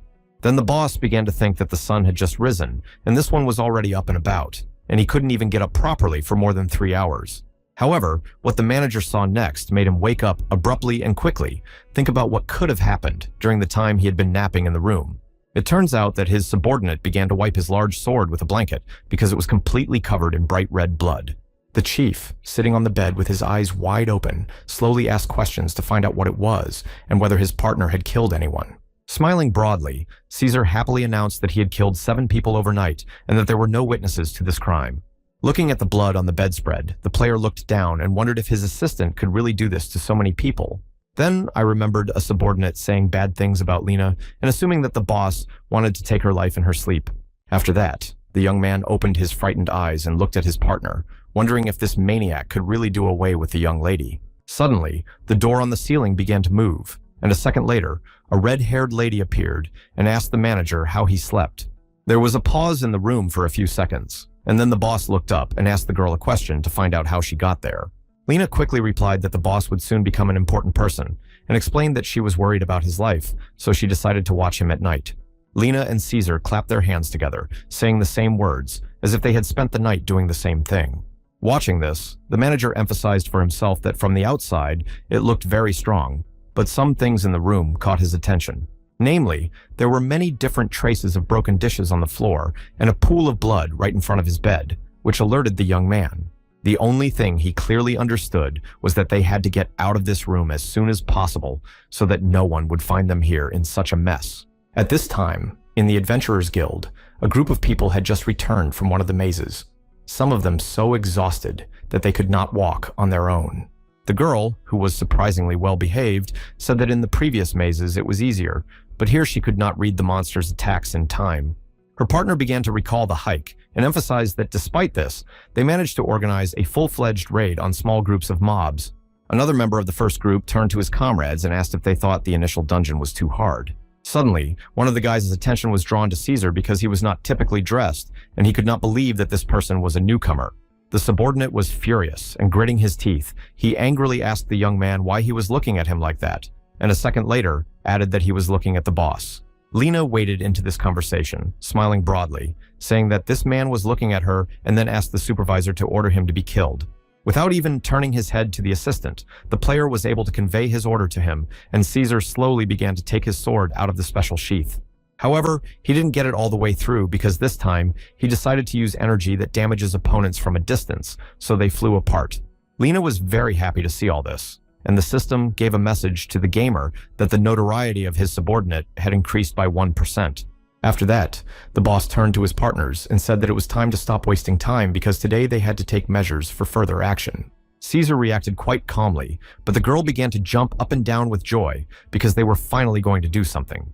The leader decided to ground the young lady a bit and said that first, they would go to the maze and start with the tasks for beginners. There was a short pause between the comrades, which was broken by a subordinate who asked why they should get involved with some nonsense. The boss explained that they needed records of the tasks performed so that later they wouldn't have to demonstrate their strength and threaten everyone on every corner. Finally, the man added that they would be able to count these tasks toward a proof medal. Caesar began to smile broadly at this. But Lena was not satisfied with this, so rubbing her chin, she asked a question to find out why the task was for beginners. The assistant came up behind her and called her a stupid girl, saying that this was to finally break those who find them difficult. Watching their conversation, the manager concluded that the two were getting along well, and that this could only have happened after training together. Then the player realized that he had a great team, because Caesar has 20% power, and Lena has a spatial pouch that is always with her. The next thing the manager did was to choose a task for them in the system, and he really liked one because it gave him a lot of experience. And then he will be able to raise his level without any obstacles. This made the young man smile with satisfaction, because it was just the perfect plan. After this discussion, the boss turned to his partners and said that since the task was clear, they could start working on it right away. In a matter of minutes, the three found themselves in a maze, and the system immediately warned them that if they went to the center, they would run into a wall. In this wall, there is a door that is the entrance to the labyrinth, and this giant structure was built to prevent monsters from escaping. As soon as the leader and his assistants entered the maze, they were immediately met with the bodies of the dead. Caesar said that something could have destroyed them. Stopping in his tracks, the gentleman in the black cloak began to fantasize that a giant or a minotaur, or perhaps even a troll might be roaming around. This fantasy was stopped by a gamer who emphasized that if there really were such monsters, the guild would stop letting newcomers in. The subordinate smiled sadly and said it was too bad because he had a small hope of showing what he was really capable of in battle. Suddenly, Lena pointed her index finger in the opposite direction and said that goblins were sitting there and robbing people who had died during the mission. For a few seconds, they just looked at each other, and then the boss said that it looked like they were the first rivals and that their colleagues should deal with them. Caesar's eyes simply lit up with joy, and he began to slowly reach for his sword, which was behind his back, and said something terrible to the monsters. While this eloquent speaker was trying to scare the opponents, the young lady took out two knights with quick and sharp movements and threw them at the green creature, and they hit the creatures directly in the chest, which killed them, and the lady turned to Caesar and asked why he was playing out this theater. The gentleman in the black cloak was seriously angry because of what the lady had done, so he called her a woman and told her not to steal his loot. Then he raised his sword and looked her right in the eye and said that it was time to show her where she belonged, and this did not scare the young lady. But the manager was shocked that at the very beginning, a dispute arose between the two, and that they would fight each other at the end. As soon as the two stood up to start their fight, green goblins ran at them from different directions. The first to notice this, of course, was the manager, because he not only watched his teammates fight, but also analyzed everything around him. Then he remembered how one group of adventurers talked about the difficulty of this labyrinth, and his assistants fought among themselves. Suddenly, in this duel, Lena smiled broadly and took out several small knives and began to look closely into her opponent's eyes. And a second later, these knives flew at Caesar one after another, but did not hit him, but flew past, and for some reason, he was also smiling, not angry. This weapon hit the green goblins, who fell to the ground without signs of life, but there were also those who continued to run right at them. The manager watched what was happening in the labyrinth from behind a large stone, as he had no intention of participating. The only thing that scared him was that his assistants were now fighting with each other instead of going through the tasks for beginners. However, there was also something that made me think, because during this fight, messages popped up about monsters dying one by one. It was only after the system reported that their group had gained 78% experience that the boss began to believe in victory. When it was all over, the guy realized that the difference between him and other players was that he could use his assistants and not worry at all. As soon as they started to move on to the next task, the supervisor stopped and looked at Lena and said that she had done a good job with the order. The young lady was very amused by these words and pointed a finger at Caesar and emphasized that the boss had complimented her and had not said anything to him. The gamer decided to clarify a bit and said that he wanted to praise her at least once, but the lady should learn to work in a team. Lena said that she would try to do this in the future and turned to her partner and said that he would deal with the next monsters himself. The subordinate listened attentively and said with a serious expression that if she broke her promise, he would take her life. The fight between the two started again, and the boss folded his arms across his chest and said that they were wasting their time.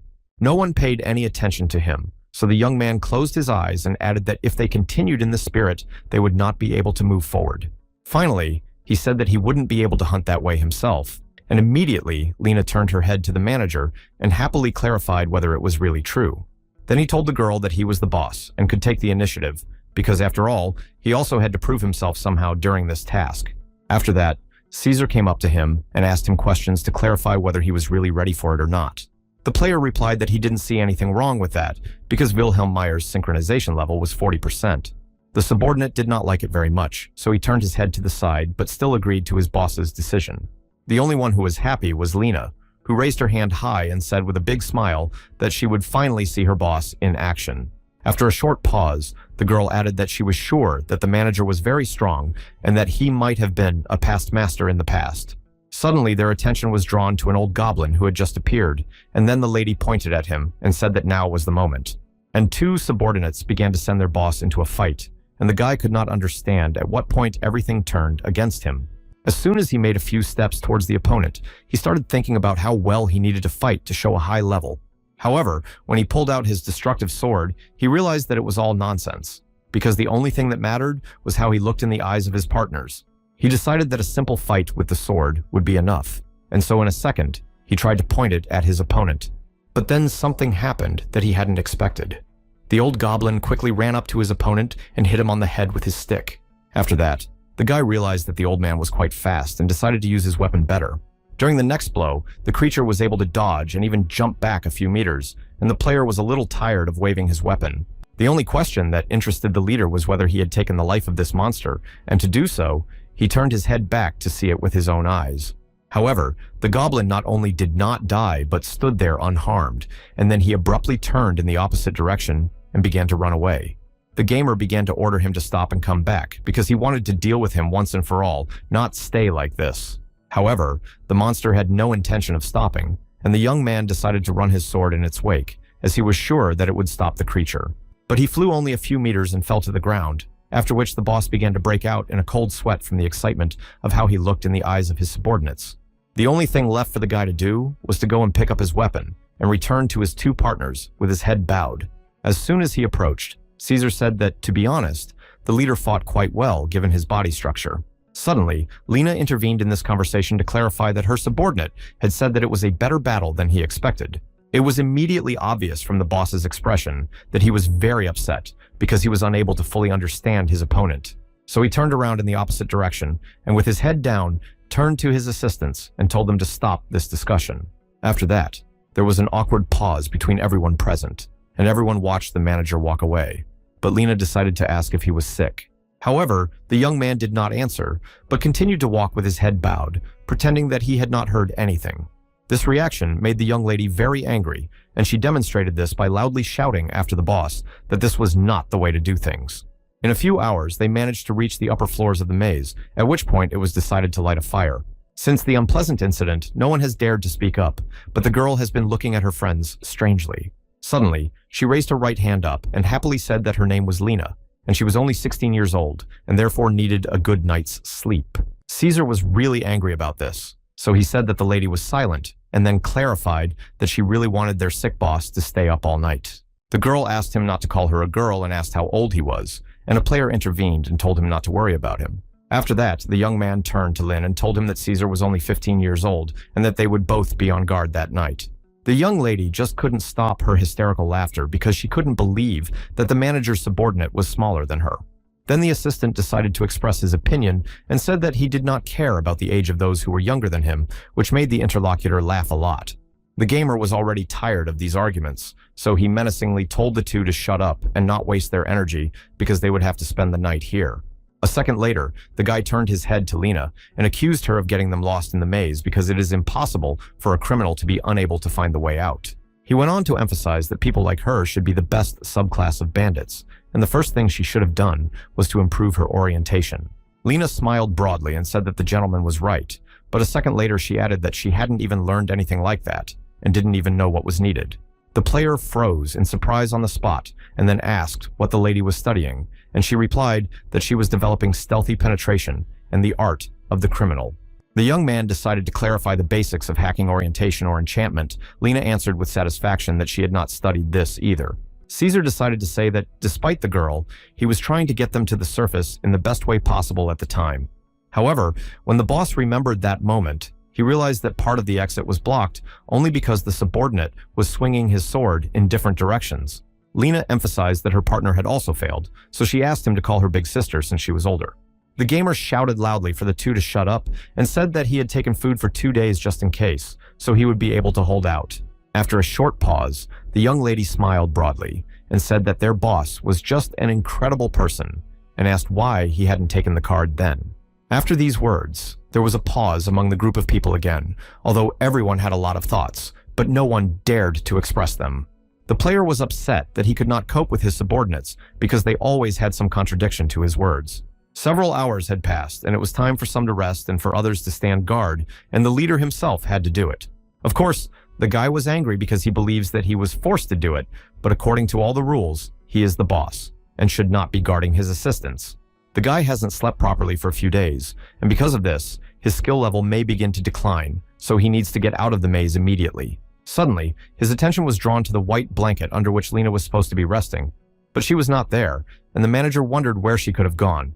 Then I remembered how the young lady said that her growing body needed a good night's sleep, and she probably hid to avoid being on duty.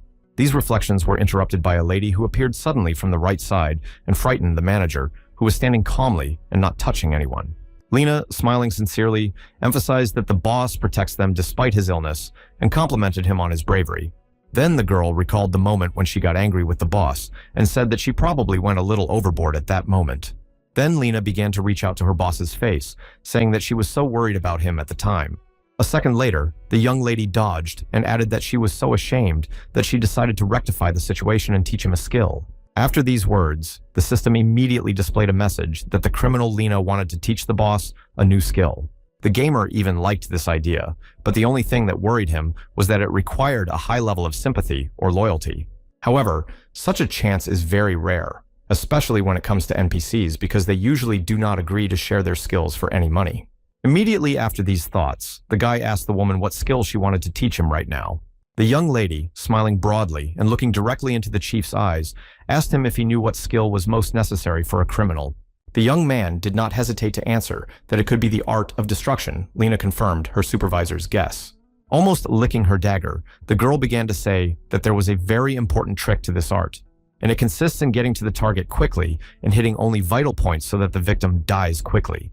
Covering the chef's mouth with her hand, the lady added that speed and accuracy are important here, and the target should not even realize what has happened.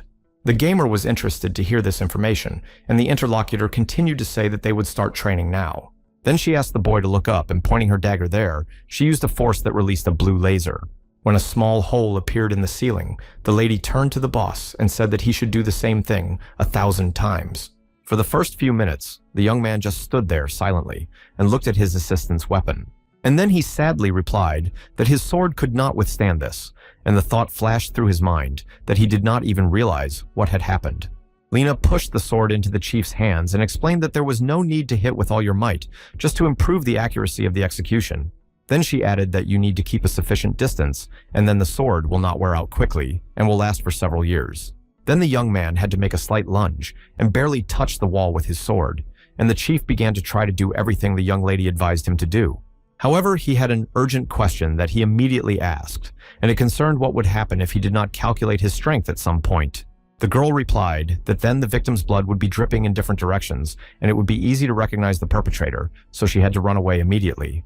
The last phrases alarmed the boss a bit, and he even suggested that the girl might just be making fun of him. The only thing he learned from the training was that he shouldn't hit the wall, so the blow should be stopped before it reaches the desired point. And immediately, at that very second, he used a force that fired a blue laser right into the wall opposite the manager. However, for some reason, a bump was formed at the site of the impact, not a hole, and then the system issued a message that the training was over. Next, a new message popped up saying that the progress made was only 3% and that the manager had failed to learn a new skill. At that moment, a girl came up to the player and patted him on the back, laughing and saying that it seems that he has no skills to kill people. The gamer was very upset by this. He gritted his teeth, closed his eyes, and concluded that he had lost more than he had gained in the maze. Suddenly, Caesar was behind him, yawning and turning to his supervisor, who did not expect his subordinate to catch him. But he was so upset that he turned to his assistant and told him that if it was nothing serious, he could go back to sleep. The interlocutor turned in the opposite direction and said that there was a group of adventurers around the corner, and everyone turned their heads there. When the two guys noticed the three standing a few meters away and looking at them, they were a little alarmed. It's because the boss and his assistant's eyes glowed red, and Caesar looks very scary. The adventurers turned in 1 second in the direction they came from and began to run away quickly. The leader shouted after them where they were running. The gamers intend to learn from them the way to get out of this place, but the system gives a message about a new task: to catch the adventurers. The guys who were fleeing at that time managed to talk to each other about the fact that these three men had destroyed all the passages in the maze, so they could be dangerous. The leader realized that they were their only chance to get out of here, so he turned to Caesar and told him to catch the boys without blinking an eye. The subordinate listened attentively to the order and replied that the boss could count on him because he intended to do everything as best and as quickly as possible. As soon as he said this, the man pushed off the ground with 1 foot and began to move quickly in the direction where the adventurers were fleeing. The two partners remained in their seats and were shocked, to put it mildly, at how well Caesar was able to move. Lena went on to emphasize that the assistant uses force to push off the ground better and accelerate, but it can be done even faster. After that, the lady turned her gaze to the boss and asked him if he was worried, and he replied that he was almost 100% confident in Caesar. However, the girl decided to clarify whether the guy was worried about both of them, and these words made the boss wonder what the interlocutor meant. Lena decided to help with the thinking a bit, and said that Caesar was also very poorly oriented in space. The boss still couldn't understand what the young lady was getting at, so a second later she asked how Caesar would be able to find them if he ran far away. And only now the guy realized and began to worry that they really didn't know how far they could run, so they needed to catch up with everyone. So he turned to Lena and told her that she had to run after him immediately, because later she would have to perform a task to find her subordinate. Without waiting long, the two partners began to run, and at some point, the boss emphasized that they should run with all the strength they had. After 3 minutes of such intense running, the two were forced to stop for a rest, where the manager simply could not properly clean himself up.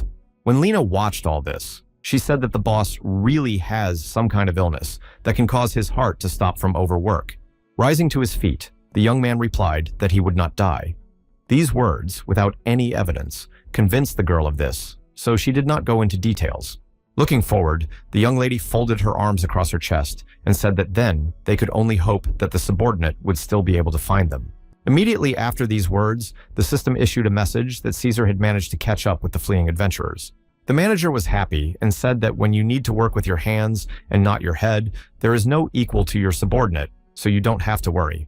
Lena decided to ground her interlocutor a bit, so she said that if they failed to find this psycho, it would be the end of them. Then the leader said that the adventurers should know the way well, so maybe they could tell Caesar where to go. The young lady just could not contain her emotions of joy, so she began to smile broadly, and the young man could not understand the reason for such joy. Turning slightly in the opposite direction, he addressed the lady by name and asked what she would do once they got out of here. Without waiting for any response, he said that her desire to teach him something inspired his respect, so he would like to buy her something. Immediately after hearing everything, the girl froze in place with her eyes wide open in surprise because she clearly did not expect such a proposal. As soon as she understood the meaning of all the words, the lady blushed a little, and then sincerely said that her boss was simply the best. Overjoyed, Lena jumped up to the manager and looked him straight in the eye and said that she would like to have a delicious meal right after her dismissal. At first, the gentleman did not know how to react to this, because a high-level criminal of the criminal guild was just asking for food instead of something big. So he agreed to fulfill her wish as soon as they got out of the maze, and he felt sorry for the girl because of the way she lived. Then he tried to smile sweetly, and finally added that he would buy his interlocutor a whole bunch of delicious dishes that she wanted. After that, the young man said that Caesar needed some time to return and offered to do something useful for them.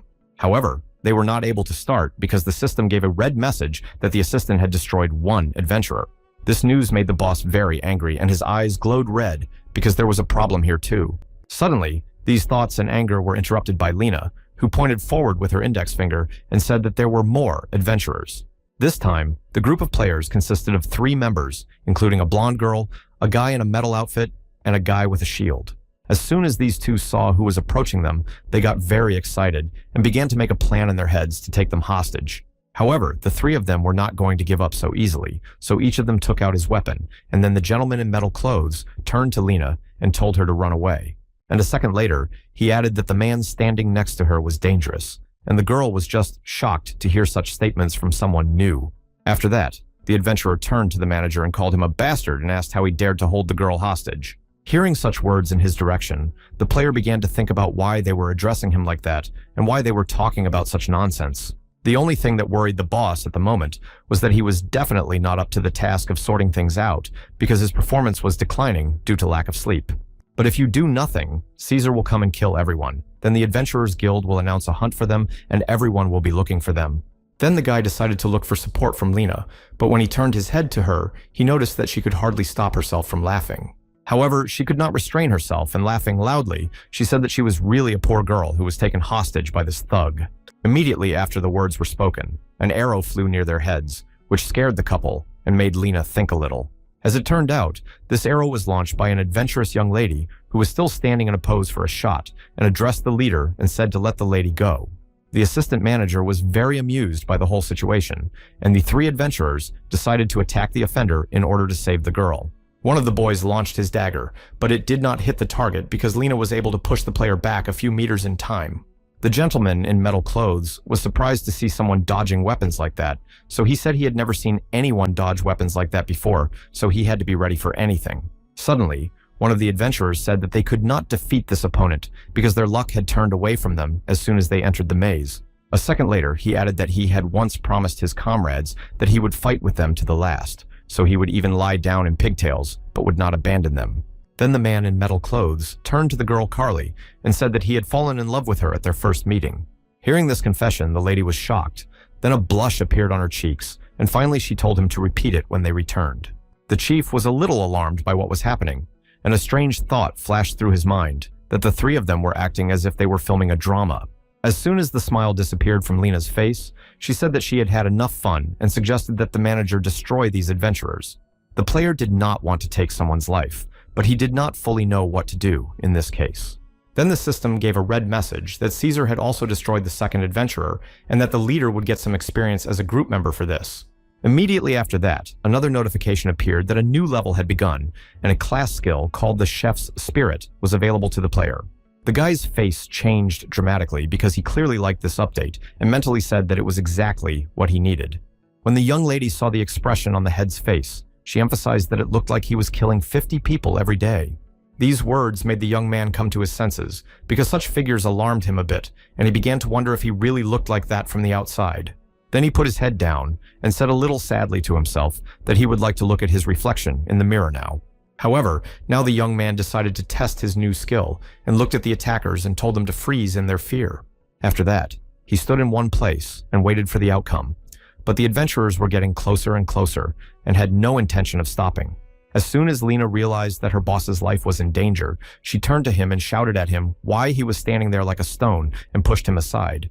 Suddenly, a gentleman in metal clothing approached him, and drawing his sword, immediately pointed it at his opponent to deal him a crushing blow. But it flew a few meters away from the head of the manager and froze in the same position, and at that moment, the guy was covered in cold sweat from fear. However, when he came to a little bit of consciousness, he noticed that his attackers were standing in front of him, almost motionless, and looking forward with wide eyes. The first thing that came to the gamer's mind was that his new skill had worked, but there was something behind him that he hadn't seen yet. As it turned out, Caesar was already standing there and demonstrating the weapons he had, and then he even clarified that the attacker had a toy sword. At first, there was a pause between all the participants in the fight as everyone tried to develop a plan that would be beneficial to them. Suddenly, this silence was broken by a gentleman in metal clothes who opened his mouth wide and said to the opponents that they would never retreat. Immediately after the words were spoken, the so-called adventurers attacked the subordinate, and they did so simultaneously to distract attention. Lena intervened in the fight and sniffed her partner's clothes and said out loud that she could smell blood. A second later, she added that it didn't look like it belonged to Caesar, after which the lady turned her gaze to the boss and asked his opinion. The gentleman in the black cloak began to explain that those two bastards turned out to be the killers of the adventurers and were waiting for the groups to rob them. After a short pause, the subordinate added with a smile that he had taken care of everything and even brought their various weapons with him. The chief was interested in one question: why did these murderers of the adventurers run away when they saw their group? Caesar replied that it was quite obvious because the leader had a look on his face as if he were taking the lives of 50 people every day. Then the gamer turned to the attackers and decided to ask them a question that he could not answer on his own, but maybe they could. As soon as he saw that all the attention was focused on him, he asked what they were thinking and looking at his expression. None of the three could dare to speak first, so after a few seconds of pause, the fallen man in the center said that he thought he was dead. For some reason, Caesar did not like the answer and called the adventurers ungrateful and asked if they really thought they were already safe. Then he shouted and asked if that was all they were thinking when they looked at his boss's face, because there was not a drop of sincerity in those words. Finally, he added that he saw no reason to leave them alive, so he would kill them all at once, but the leader managed to stop this impulse. And he turned to his attackers and said that the punishment for what they were trying to do would be to wash the weapons Caesar had brought. For some reason, Lena was not surprised by what was happening around her. She jumped for joy because her boss recognized that she looked quite scary. After a few hours, they managed to get closer to the exit of the maze, and the girl emphasized that the boss was just a good man for thinking of cleaning the weapons. The young man replied that there was no other way, because it was stolen, and therefore he needed to make it look good to sell it at a higher price.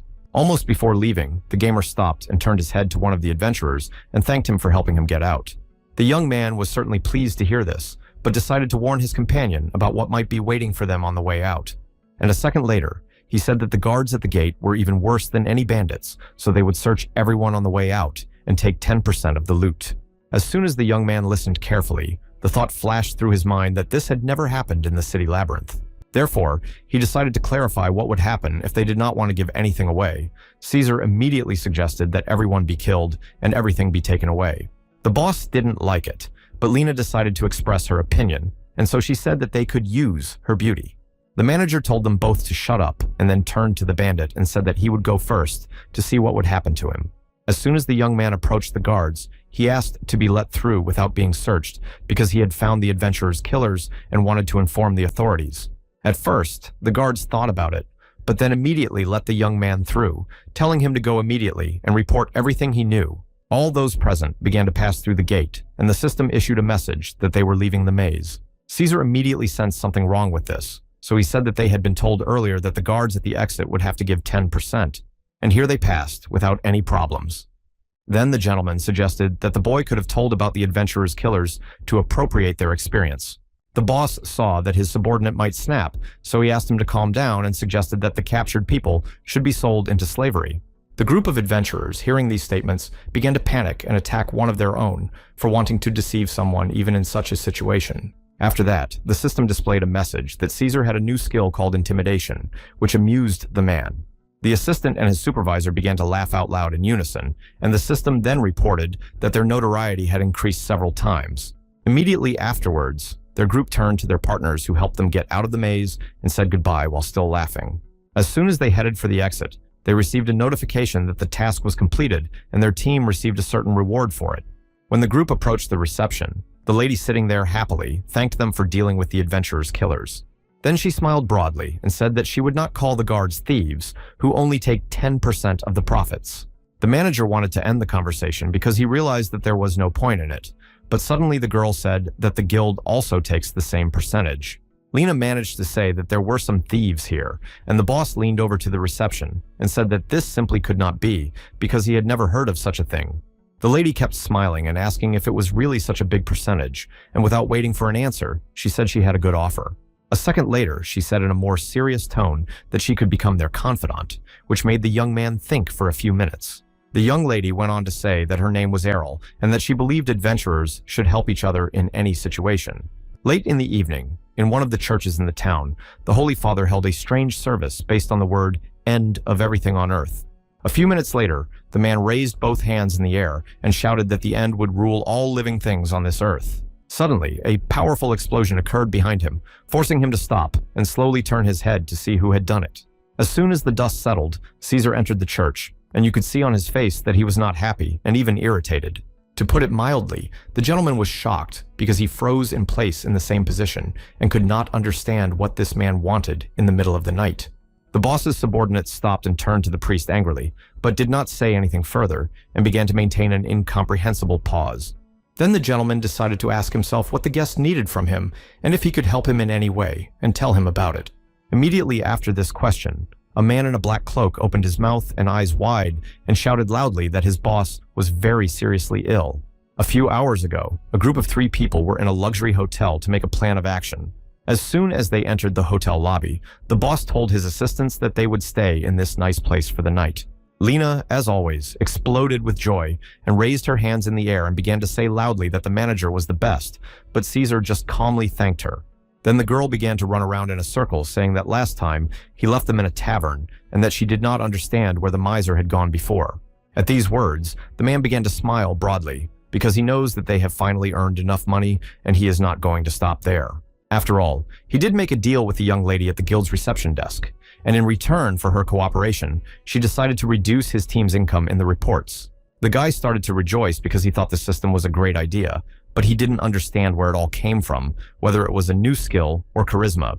While the boss was not listening, Lena took the opportunity to tell her partner that sometimes their boss turns into a real bastard.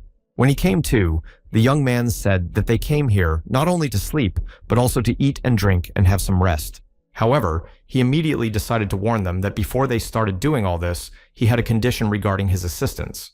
Closing his eyes, the boss calmly told them that while they were here, they had to behave properly. Caesar emphasized that these words could only be intended for Lena, but she did not intend to take it personally, so she responded in kind.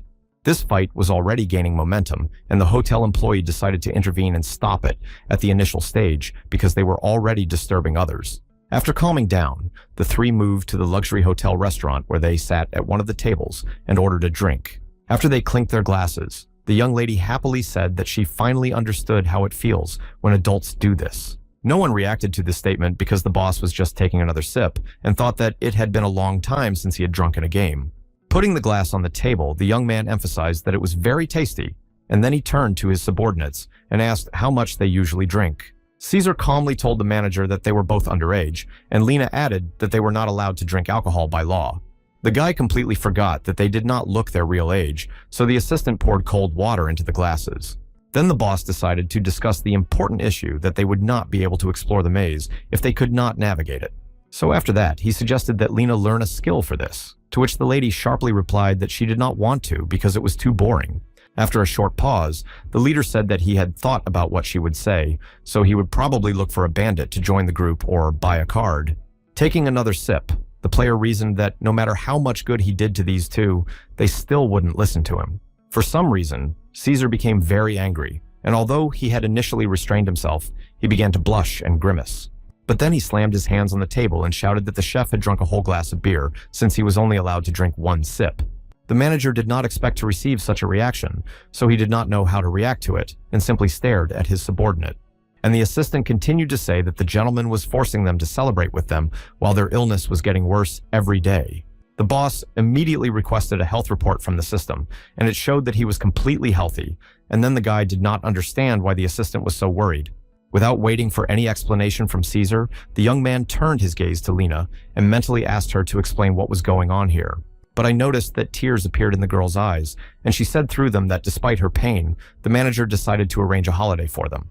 Then the young lady began to punch her partner in the shoulder and asked him not to stand like a pillar, and Caesar decided to bring the priest immediately. In just a second, the subordinate turned around and began to quickly head for the exit to fulfill his plan to save his boss. Somehow, the young man ended up in Lena's arms and tried to stop his partner because he didn't need any priest. A few hours later, the assistant returned with the man he was looking for. The man entered the room, greeted him, and said his name was Luveric. At that time, the girl put the manager to bed, and the young man sitting next to him on the floor got up a little and said hello back. Looking at the book brought by the guest, the boy reasoned that the maze of priests in the city could be counted on one hand because they were hiding. When the priest came closer to the chief, he said that his assistants had simply blown it out of proportion and apologized for disturbing him so late. After a short pause, the player added that he couldn't let the priest go empty-handed since he had come to help him. As he handed over the bag of gold coins, the young man still reflected that he had never heard of such an organization as the End Times Witnesses before. So, before the guest left his room, he decided to satisfy his curiosity and asked what the man preached in his church. The gray-haired gentleman raised his eyebrows angrily and replied in a serious tone that he was preaching the end of the world. This seriously frightened everyone present, and the leader began to break out in a cold sweat and reasoned that this man was clearly a member of some dark sect. The gamer decided to find out how this gentleman's treatment was going, so he asked him if he could cure him at all. The man took one hand to the side and said again in a serious tone that of course he would do it, and therefore cut off the infected part of his body. And after a short pause, the man's eyes lit up with a red light, and he added that you cannot run away from the end with the help of illness. Out loud, the chief replied that these words sounded suspicious, and the thought flashed through his mind that this priest simply wanted to take his life. The priest began to explain that something would have to be done anyway, because he was informed that the gentleman was on the verge of death. The manager replied that it was a misunderstanding because he had only had a glass of beer and therefore decided to refuse the guest's services. As soon as the man received the bag of coins, he began to loudly address the representative of the End and said that this was the first time he had been paid for his work. Then tears of joy appeared in the priest's eyes, and he said that he could not leave so easily, but he did not know how he could thank these people. And immediately after that, he began to read some strange prayer, which was not very popular with all those present, because the guest had a terrible timbre of voice. The player did not know what to do, so he opened his mouth wide, but did not shout, but only thought in his head that this gentleman allowed himself to do this. In a few seconds, the guest's expression changed dramatically. His eyes became like glass, and he opened his mouth wide and shouted that he was about to perform the end-of-life ritual. Then the guest opened the book he had brought with him and raised his right hand up and shouted that he, as a servant of the end, ordered the disease to disappear.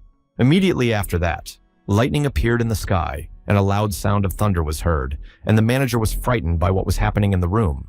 Then the priest pointed his finger at the patient, and a red light began to glow from its end, and his expression became very scary. Again, lightning appeared in the sky, from which the boss closed his eyes and began to think fearfully that he did not want to die in this room at this level of the game. However, in a few minutes, the young man opened his eyes and looked at the priest and realized that nothing had really happened. Caesar was not pleased with this spell, so he came close to the guest and angrily said what he had done because nothing had changed.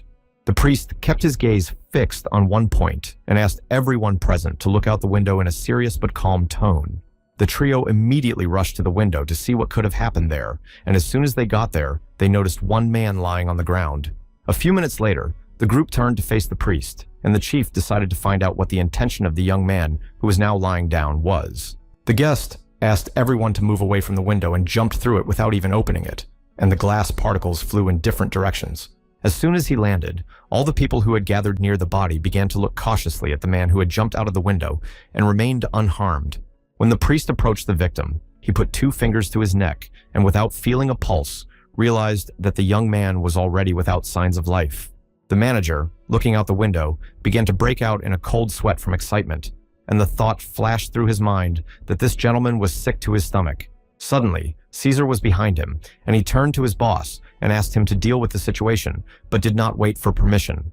He jumped through the window and in a few seconds landed in the same place as the priest. Looking directly into the guest's eyes, the assistant emphasized that he was conjuring as well as shouting, but it definitely did not look like healing.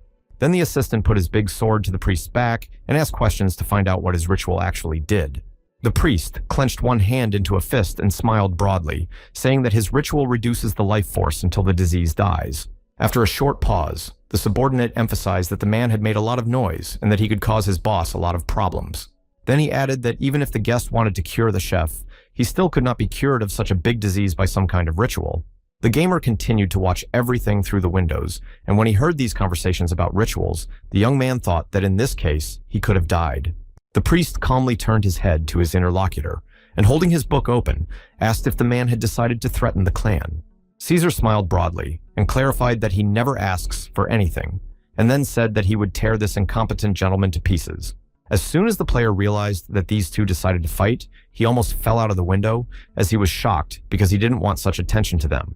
The priest continued to speak to Caesar in a calm tone, asking him how he had allowed himself to threaten a gentleman who was performing a sacred duty. The assistant decided that it was time to end these conversations, and so he swung his sword at the opponent who had used the sacred power. The chef froze in his tracks with wide open eyes, surprised that the guest was so strong and managed to block Caesar's punch. This also surprised the subordinate, because in his experience, he had never seen an opponent able to resist his blows. He was obviously not going to stop, so he continued to wave his weapon from side to side, but no successful strikes occurred. During the next blow, there was a powerful explosion, and when the dust settled in a few minutes, the assistant chief began to peer closely at the ground where the sword had fallen. The victim should have been standing at that spot, but he was not there, so the weapon hit the concrete, which cracked into small pieces. Then Caesar noticed that a rather strange shadow flew next to him, which had an additional red color in its coloring. And then, as it turned out, it was a displaced priest who continued to look into his book and mutter something under his breath. At that moment, the man decided to use ultra-fast shadow daggers, which in a matter of seconds headed towards the subordinate who was standing with his back to them. However, somehow the gentleman in the black cloak managed to react in time and dodge the weapon that was moving to take his life.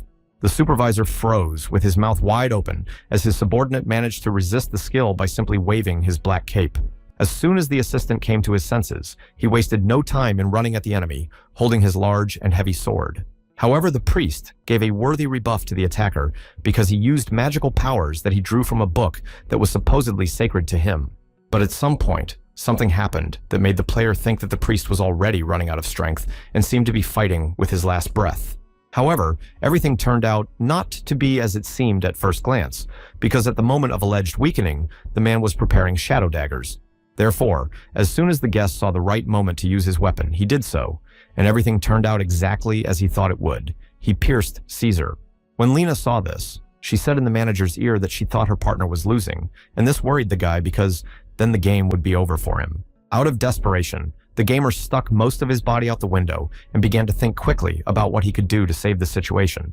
And so I came to the conclusion that Caesar cannot resist magic now, and such opponents as the priest usually appear in the second half of the game. However, the boy could not even imagine that they would have to fight a representative of the evil forces who uses ancient magic. At this time, despite his injury, the subordinate continued to fight with the enemy, using all his remaining strength. Watching this battle, the boss stood there for a few minutes, thinking about nothing. But then he came to his senses and began to think about what to do. He then suggested that he would send Lena to help, but this would not change the situation because the priest has a barrier against physical attacks. The problem is that they have very little time left because one of the daggers is aimed at Caesar's very important vital organ. The guest continued to read the magic spell, and the player suggested that they needed to do something to disrupt the spell. So the guy opened his mouth wide and shouted loudly for everyone to run away because the guards were approaching them, because he couldn't think of anything else. Of course, these words caught the priest's attention, and he even turned his gaze to the person who said them and stopped reading for a few seconds. However, as soon as he realized that he was speaking to them, he began to act and tried to stab his opponent with his dagger, but he failed. Because of this, he was a little confused and lost his vigilance, which Caesar took advantage of and grabbed the priest with his big hand and began to pull him back. However, in a second, he threw the attacker to the ground and put both hands on his chest and pressed with all his might so that he began to cough. When the subordinate realized that the man was no longer breathing, he happily informed his supervisor that he had dealt with the upstart who wanted to harm him. All the locals who were present during this battle were shocked by the way it unfolded, and especially by the way it ended for one man. But it didn't end like that, because the police were approaching the square, and the leader had noticed them from afar and didn't know what to do. When they approached the assistant, they saw that public property had been destroyed and a holy father serving in the church had been attacked. Suddenly, one of the women started pointing at the hotel windows and told the policeman that the accomplices of the thug were there. A second later, she added that she was sure it was the black-haired boy who was behind it all because Caesar addressed him as his boss. While her assistant was being tied up by the police, Lena was thinking about what she should do in this case, since she couldn't escape from such a thug. Then the gamer had the idea that the two of them could escape and continue the game, but he could not realize his plan. After all, they were caught and interrogated in the police station in a few hours because they wanted to know if the boy really gave orders to Caesar. Not receiving any answers to his questions, the investigator emphasized that the so-called chief himself had not been involved in criminal activity. Again, the man said that everything was clear with the priest from the side of evil, but they were still interested in the corpse of a man who had been killed by lightning the day before. A minute later, the gentleman added that the man must have been injured during their fight, so in his opinion, this is enough to press charges against the guy. Only then did the manager dare to speak, and he said that he might not look like it, but in fact, he was terminally ill. And that's why his assistant went and brought the priest to him, but at the time, the assistant did not even suspect that this gentleman was a member of the witnesses of the end. Then the chief put his head down and said the following. He asked the priest to leave immediately, but he did not comply and decided to treat him anyway. After a short pause, the young man added that the lightning was aimed at him. The police officers listened attentively to the whole story. Later, the chief among them said that they had a witness who claimed that it was they who asked the priest to take the life of the guy on the street. Looking intently into the suspect's eyes, the man assumed that perhaps they wanted to recruit the guest, but everything did not go according to plan, and therefore a fight broke out. Inside, the gamer was already unglued, because after these words, he realized that this was a rather logical solution, but in reality it was not so. In order to recover a little and understand what to do next, the guy closed his eyes because he already realized that the police were sure of their guilt. At that moment, he saw an image of Lena standing behind bars, crying bitterly, asking the boss about their demonic army. The young man concluded that if they did not find someone who would prove their innocence, they would have to postpone the game for a while. The manager continued to sit with his eyes closed and his head down, and by this expression, one could understand that he was upset by all this. The chief among the police officers smiled sarcastically to himself and looked at the suspect and realized that he had almost surrendered and accepted his guilt. That's why he decided to break the silence, because he wanted to say that he was going to invite a witness to this room to prove the guilt of this guy's group. As soon as the door opened, a girl with purple hair named Errol entered the room, and she works at the reception desk in the guild. The supervisor immediately recognized her because they had previously entered into an alliance with each other. The young lady smiled broadly and told the detainee that she was glad to see him. When the policeman heard the last phrase, he froze in his seat in surprise because he could not understand how it could be that these two knew each other. Errol turned her head to the employee and smiling sincerely apologized because in her opinion, there had been some misunderstanding on her part. Hammer was still sitting with his mouth wide open in the same position, hardly moving and occasionally blinking his eyes to make sure he didn't miss anything. The chief officer began to clarify that the lady had previously said that she had heard the priest's words, and the girl replied that they probably did not understand each other then. Then the lady turned her attention to the detainee and said that he and his men had helped to catch the adventurer's killers, and she had personally written a report about it. After that, Errol turned her gaze to the policeman and asked him if he really thought that such a person would hang around with witnesses to the end. When she did not receive an answer, she squinted her eyes and clarified that the gentleman really just wanted to accuse the person to increase the percentage of solving cases. The investigator became seriously angry because of this. He gritted his teeth, blushed sharply, and turned to face the girl, pounding his fist on the table. And the leader was smiling broadly with joy because he clearly understood that they were just lucky today, and that they would soon all be free. A few hours later, all charges were dropped against Wilhelm Meyer and his group, and they were released from the police station. Then the system told the boss that they would receive 50 gold coins to cover medical expenses, and the guy started laughing happily. The lady who rescued them congratulated them on their release and said that this was the first time she had encountered such a case during her entire tenure at the guild. A second later, she added that she was happy to help them. Wilhelm, looking into the eyes of the interlocutor, also thanked her for saving him and said that he would pay for it. At these words, Errol's eyes glowed purple, and she playfully said that the gentleman would definitely become a special member of their guild. Then the girl jumped up and said that it was her day off, so they would see each other later. Lena went up to the boss and asked if he had seen Errol's expression. Wilhelm stood there upset because he hadn't slept well and hadn't even been able to rest properly. A second later, the guy was already shouting at the top of his lungs that he was very tired, and the assistant who was standing next to him analyzed this behavior of the manager. So, coming up behind him, he turned to the boss and smiling sweetly said that it was time to take his health seriously. The angry and tired young man turned Caesar's head and looked at him, wondering what this thug could have already come up with for him. A few hours later, the trio found themselves in the Church of the Order of Healers, where Wilhelm was immediately placed on a hard bed and a damp cloth was placed over his eyes. When one of the guys started to use magic to cure the guest, he suddenly stopped because he was not succeeding and was surprised. My partner said that, in his opinion, it was also strange, because usually the severity of the disease is manifested by the expenditure of divine power. After a short pause, the priest suggested that perhaps a high-level spell was cast on the gentleman that could not be broken by a priest in training. The player gently lifted the rag and looked at his doctors with one eye, thinking that he could not even see anything. Then the boy began to recall how a few minutes ago, Caesar took him in his arms and quickly ran to this place without even stopping. At this time, the boss was angrily addressing his subordinate and telling him that he was not sick, and therefore asked him to just let him rest and get a good night's sleep.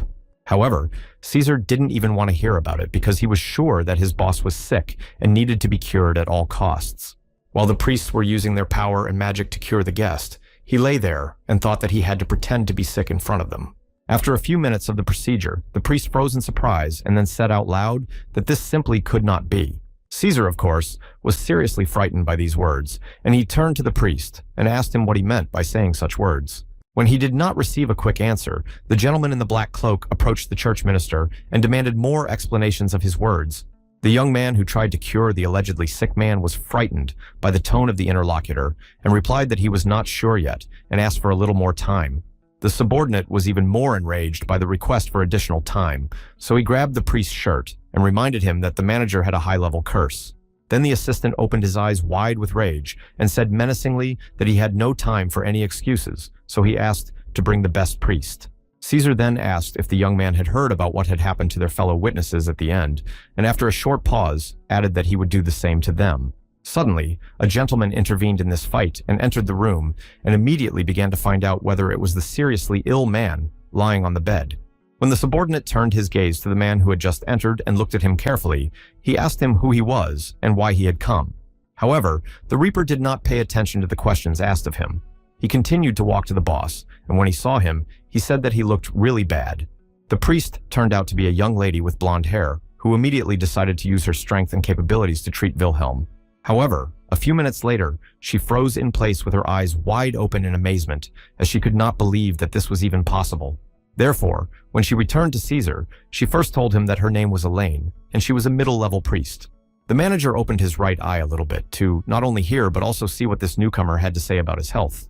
And then the lady said in a second that the man's curse was so strong that even she could not see him or feel him in any way. And finally, she added that this was the most powerful curse that could be, and these words frightened the assistants, and Lena even began to shed tears. The young man realized that he simply did not have the strength to fight it anymore, so he cried himself to sleep, asking everyone present to finally believe him. When the priests saw this, they did not understand why this severe disease affects only the facial expression, and realized that their lives would change. The gamer continued to make faces and shed tears, while angrily thinking that such a curse could not even exist. Lena, in despair, slapped Caesar on the shoulder and asked him to do at least something, to which he replied that he would have to call a higher priest. As Elaine was about to leave the room, Wilhelm approached her and asked if he could talk to her for a few minutes.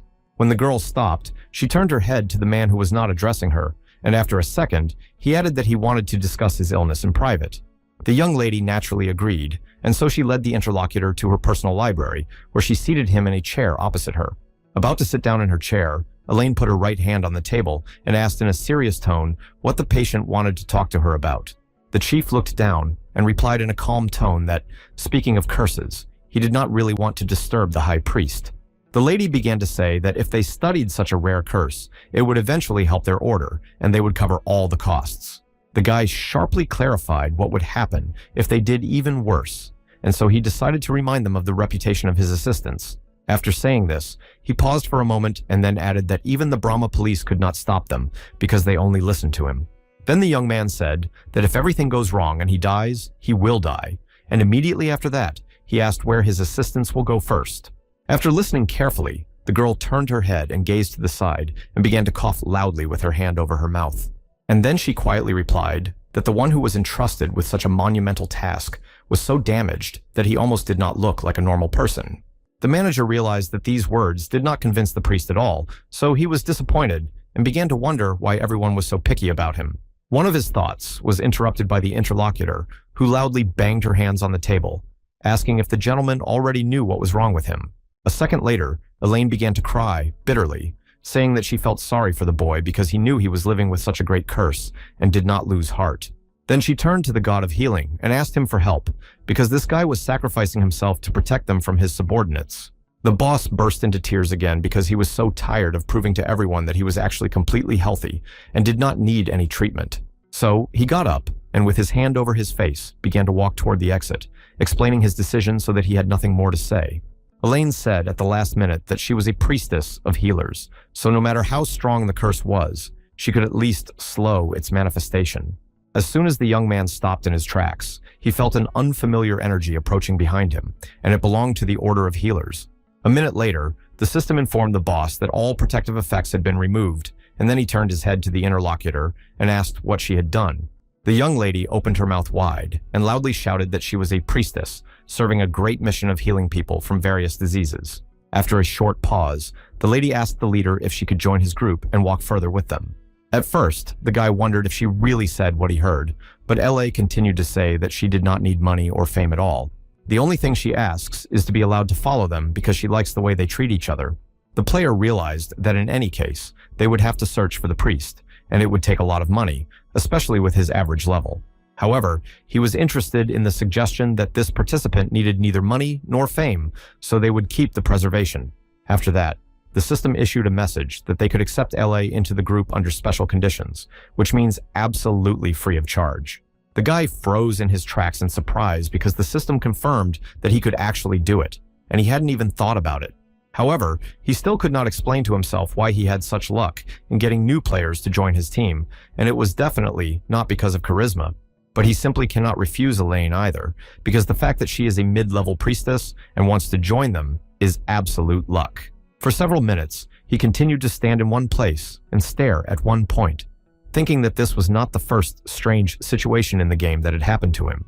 Then he recalled his image from the last game and suggested that perhaps there was some special treatment for past runners. While she was waiting for at least some response, she began to worry and asked if the gentleman really doubted the Order's abilities. For some reason, the guy suspected the developers in such situations because they would definitely want to get all the benefits if he became a runner with their help. So he began to explain to the girl in a serious tone that everyone in his team was putting their lives on the line and that her determination might not be enough to survive. When everything was finally over and the boss left LA's library, her colleagues came to her and saw her condition and did not understand what could have happened.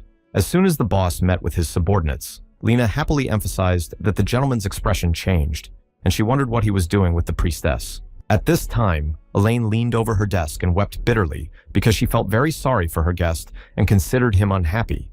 She then invited her colleagues to come closer to her in order to pray together for Wilhelm, who had left them.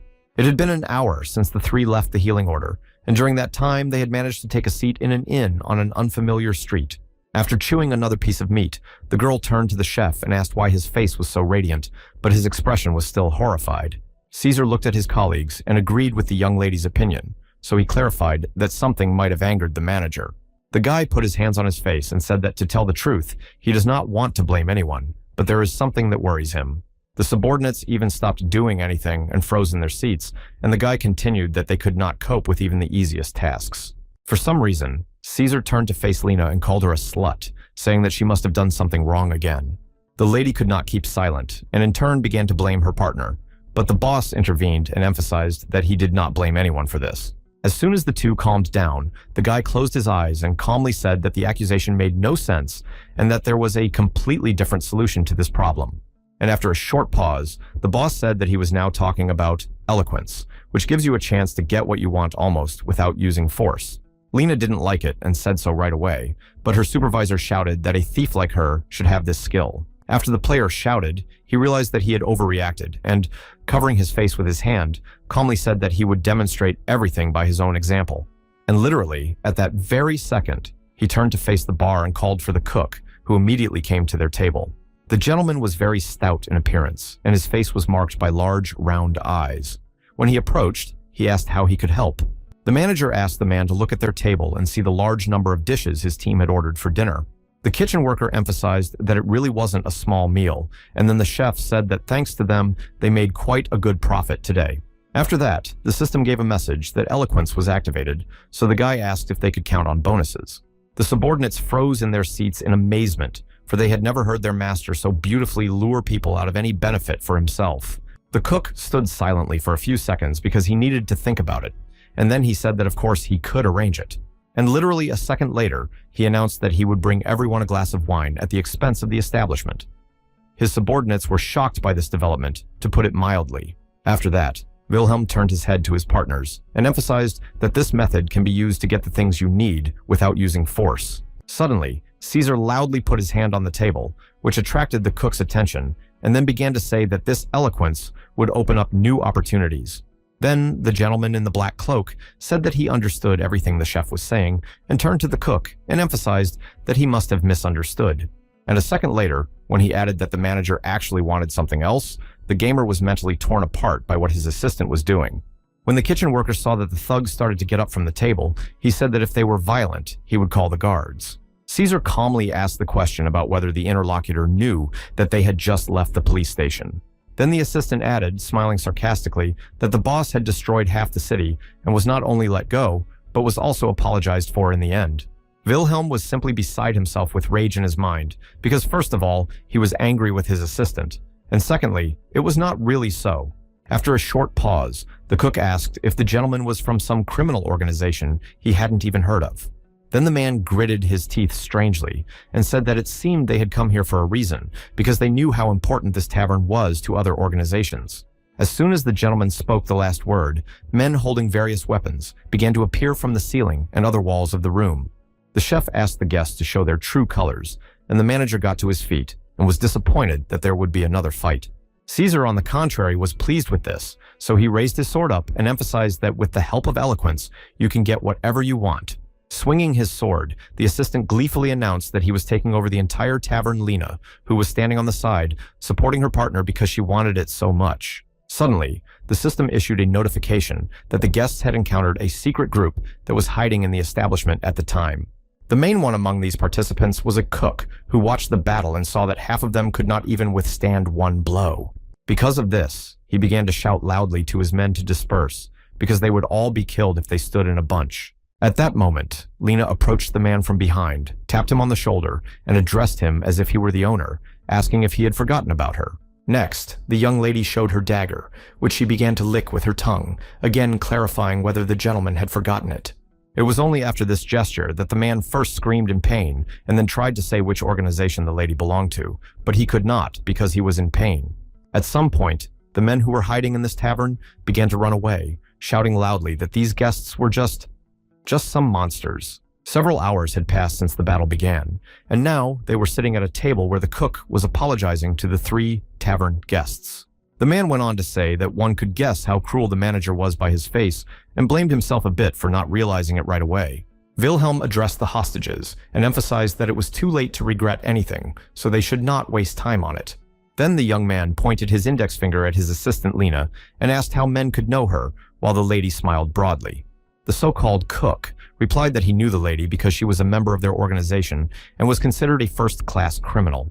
Once she personally destroyed one of their units and disappeared, and since then the rest of the organization has been hunting her. The boss was a little scared by these words because he clearly did not expect that someone was looking for Lena, and the girl was very happy about it. It was only now that Wilhelm realized that all this time, a criminal organization was on their heels, wanting to get rid of his former colleague. And from this, we can conclude that they are also considered criminals by everyone, which is why they were treated so strangely even during the first communication. The leader realized that he could not change anything now, so he stood up and started walking towards the attackers and asked if they had been following them all this time. The men didn't have time to answer because the guy said that since they were members of the organization and now they were also witnesses, they had to be killed immediately. These words seriously frightened the prisoners because they seemed to them like a bolt from the blue that they could not control on their own. After saying that, the boss turned to the exit and turned to Lena and asked her to clean up better this time than the last. In the last seconds, the cook shouted loudly that from now on, the tavern could belong to them, and they, in turn, would obey them. This offer made Wilhelm stop, but he emphasized that now the attackers are ready to offer anything to save their lives.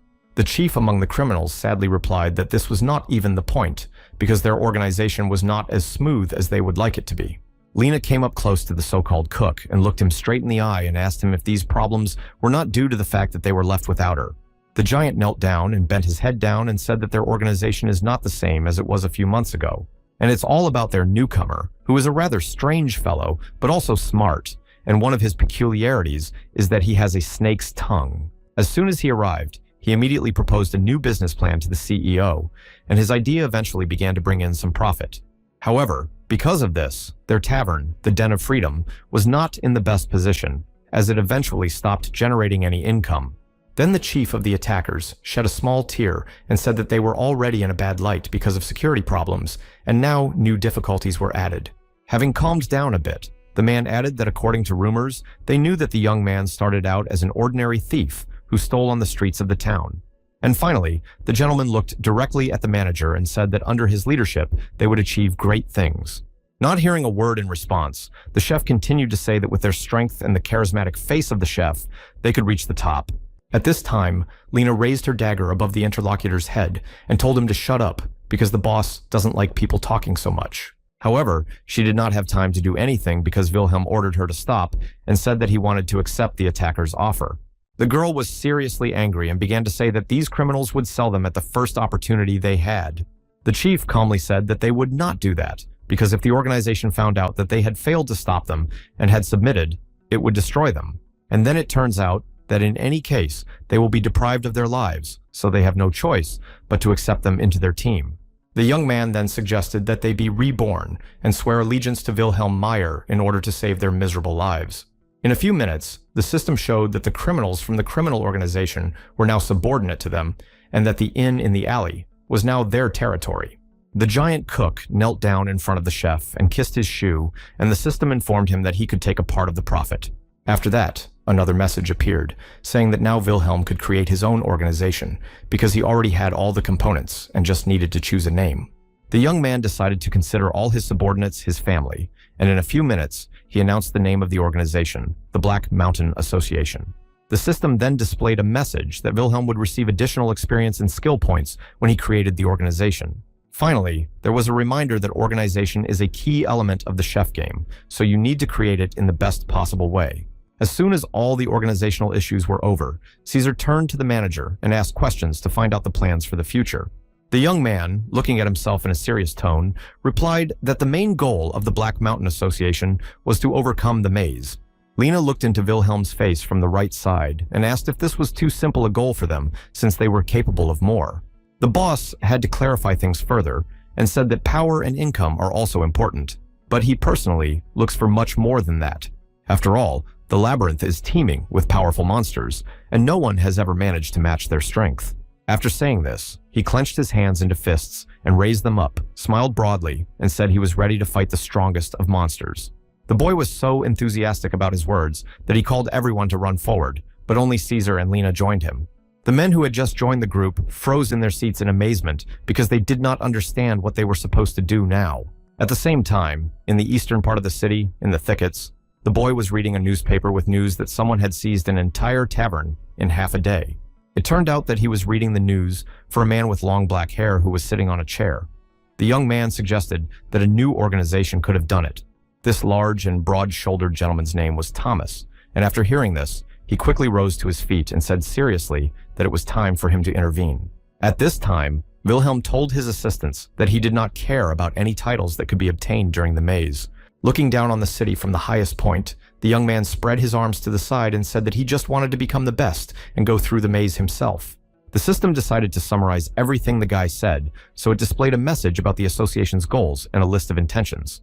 Further, the new message said that the notoriety of the criminals who sided with the chief would be added to the one the group already had.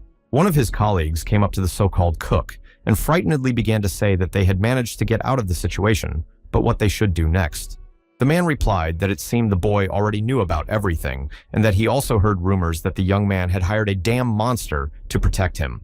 And while this boy was walking the streets of the city with the sheet, looking for something, a policeman noticed him and ordered him to stop. When the police officer approached the young man, he asked him if he didn't know that since recently it was forbidden to carry large weapons on the street. After listening carefully, the blonde boy asked why they had adopted such rules, since this had never happened before. The policeman remembered the images of Wilhelm and his assistants, and so he said that there were some people here who were destroying everything around them. The man added that these newcomers were released after being detained and that their leader is a member of the Adventurers Guild, so it's not so clear. It is precisely because of such situations that we have to take extra precautions to prevent such cases from happening. And after that, the policeman said that he was sorry, but the guy's partner had to hand over all the weapons he had. The young man continued to hold the sheet in his hands, and without thinking about the meaning of all the words he heard, he smiled broadly and agreed to these rules. However, when he turned his gaze to Mr. Thomas, his face immediately changed, as he realized that his confirmation had made him seriously angry. In 1 second, the man drew his sword back and began to swing hard at the policeman because he was not going to follow the rules. When Wilhelm's group arrived at the central square, the system informed them that their notoriety had exceeded the limit of 1,000. And this happens because the actions of all members of the organization affect this value, and if it is large, they move to another level of crime. However, there is one significant disadvantage. They become the target of other serious organizations, and the manager has already begun to catch slanted glances. Lena also noticed strange looks at them, but she didn't understand why they attracted the attention of people around them, but she even liked it. The bosses think that since they have such attention from the very beginning, they can quickly develop the organization and bathe in gold. Looking at his subordinates, the guy realized that they also like it, so in time, he will be able to control these stupid people without any problems. Suddenly, a memory from the last game came to him, where he witnessed the failure of Rodrigo Eldrigo, who was killed by one of the monsters. Upon returning to the real world, the executive decided to stay in the city for a while and postpone conquering the maze for later. However, his thoughts kept him busy, and he gritted his teeth and said to himself that he was talking out of turn because he wanted to do better than that guy. So, turning his head first to Lena, the chief said that their Dark Mountain Association would conquer the maze despite any obstacles. Then he turned his gaze to Caesar and added that they were on a one-way road, and it was going straight to hell, right into their fears. Then the young man turned his gaze forward, paused, looked at the people walking on the square, and added that only a miracle could save them. He turned to his assistants again and asked in a serious tone whether they were ready to go through all this with him and create this miracle. Caesar, folding his arms across his chest, clearly answered that he did not, and the girl gently replied that she was not going to fulfill this strange request. Lena then emphasized loudly that this was too much, because even if the gentleman became a big shot, he could not be covered up so immediately. The subordinate added that they certainly understand their boss, but the game has just begun and there is no reason to rush into anything. The guy could not understand when these two became so rational, and turned around and sadly replied that maybe it was not the right time. Caesar offered to finish all the business with the organization first, and the manager replied that he needed to buy a map with the maze's layout first. Suddenly, the system issued a red alert, and a second later, a new notification appeared that their inn had been attacked. In just a few minutes, the attackers managed to deal with all the men present in the room and even make a little bit of a mess. As it turned out, the attackers were a little boy and his bodyguard, Thomas. The young man approached the main man and emphasized that he wanted to come earlier. The so-called cook asked the interlocutor where he was going in such a hurry and whether he was acting without any permission from his organization. The young man, holding his head, looked down and emphasized that the head of the group of criminals was very smart to have guessed his intentions. The man smiled broadly and said that one shouldn't expect anything else from a child. All these are very obvious things. After that, the man raised his eyebrows in anger and added that the boy could have lured the three culprits out and dealt with them, but he chose a different path. Without even giving me a chance to answer, the cook continued to say that the guy, just like Wilhelm, was always leading some thug around. The blonde young man was enraged by this comparison, and you could see it in the way his expression changed from angry to menacing. Having mastered his emotions, the boy turned to Mr. Thomas and told him that this chief among the criminals was a traitor to his comrades. Having carefully listened to this information, the large black-haired man paused for a few seconds because he wanted to carefully analyze what he had heard. Suddenly, tears began to pour from his eyes, and he quickly jumped to his feet, swung his weapon, and moved directly toward the traitor. However, he was unable to strike because Caesar appeared in the room at that moment and prevented this from happening by throwing the weapon in the opposite direction. The partner did not expect that anything could become an obstacle at all, so this development made him freeze and hardly move. The reaction of the young man who came with him was even brighter. He opened his mouth wide and began to shout loudly throughout the room because of who he saw. Then his whole body began to shake with fear. Caesar turned his head back and noticed the young man and addressed him as if they had known each other for a long time. The boy decided not to despair and pointed his index finger at the guest and emphasized that he had guessed that it was they who had stolen his gold. After these words, the subordinate realized that he just thought he recognized this guy, but in fact he was seeing him for the first time. As soon as the young man heard these words, he began to laugh out loud, saying, "How could the man forget him?" Since not much time had passed since their meeting. Despite the fact that it was so terrible that the young man will never be able to forget it, no matter how much he wants to. So he decided to remind Caesar that he had tied it to his sword and carried it through the streets of the town in front of everyone who was there. It took the gentleman in the black cloak a little while to remember anything, so he tried to look at the young man's face more and more. And in just a few seconds, the memory of how this boy robbed his boss and humiliated him to a great extent came to him. The interlocutor confirmed that it was him, and at that moment, Wilhelm and a second assistant named Lena entered the room. Hearing a familiar voice, the young man cautiously turned his head back, with his mouth wide open to see if it was the one he was thinking of. As soon as the manager in this pickpocket met his eyes, the man immediately recognized his first offender in this game. At this point, Mr. Thomas decided not to waste the opportunity while everyone was busy, so he used magic and started moving towards Caesar. No matter how busy Wilhelm was, he managed to see this bad intention and began to call out loudly to his assistant to draw him to the danger. However, it was too late to react, so when the attacker touched Caesar with his hands, they began to walk back together. But Mr. Thomas used more force in the last seconds and was able to push his opponent out into the street through a brick wall. An opening was formed in this wall that corresponded to the physique of the subordinate, who was sitting against the next wall with his head and eyes on the ground. At this time, the people who remained in the room began to look at the place where a few minutes ago there was a price and an intact wall. Suddenly, the boy began to laugh loudly to attract attention, and when everyone started looking at him, he said that he had a strong subordinate. Wilhelm sadly tilted his head down, but Lena, on the contrary, did not know this attacker and therefore did not understand what reasons they had to hate each other. Then the boss gathered his thoughts and looked directly at the interlocutor and emphasized that he had thoroughly destroyed the base of his association.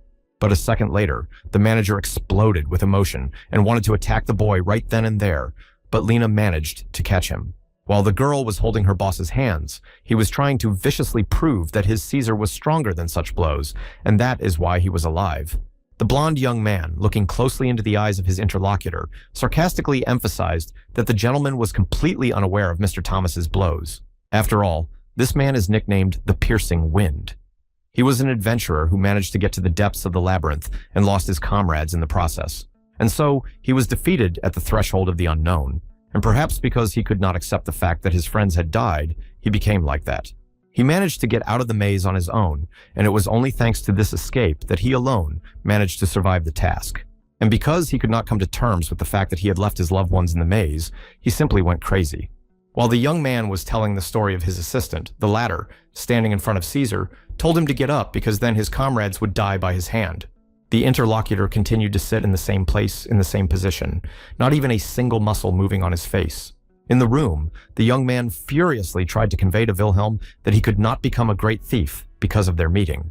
But a second later, he added that he was lucky enough to find Mr. Tomey and hold him hostage. The boy is very proud of this act, because even the best criminals of the guild could not catch this giant. Suddenly, the pickpocket stopped in his story, because he realized that he had gotten a little carried away with his story. At this time, the manager said that he had actually stopped listening to all this nonsense in the first half because he was not interested at all. The young man, obviously, did not want to be treated this way, so he made a terrible face and shouted that today, Caesar would be finished. This reaction of the young man made Wilhelm laugh, so he emphasized with a wide smile that even the priest of the witnesses of the end could not do it. As soon as the chief finished the last sentence, he saw his assistant move toward the young man, holding her weapon. Then Lena took out a dagger and put it on her shoulder, leaned over to the boy, and emphasized that now there was no one to protect him. In a second, her face changed. Her eyes became bulging and her smile sarcastic, and the lady said she didn't care about the guard. And after that, the girl straightened up sharply and waved her weapon, saying that her boss did not like people who talked a lot. The boss was very frightened by the movements of his subordinate and mentally began to beg Lena to stop, because she was just a child. However, it was not this that stopped the girl, but the fact that a person she did not expect to see so early in the day had returned to the room. This person was Mr. Thomas, who felt that his friend was in danger and therefore burst into the room and immediately rushed to the attacker. As soon as the young man realized that he was not in danger, he began to smile ominously, emphasizing that his bodyguard no longer abandoned his friends. But then, something happened that made the boy abruptly change his joy to surprise and freeze in place. It turns out that Caesar also returned to the room after Mr. Thomas and grabbed his leg and began to hold it, preventing him from moving forward. As soon as the two thugs made eye contact, Wilhelm's assistant told his opponent to never lose focus and at that moment threw him back. The victim flew a few meters and landed near one of the walls, while Caesar managed to turn in his direction and start moving. However, he did not come too close, and leaving some space between them, he told the young man's guard to take his sword in his hands.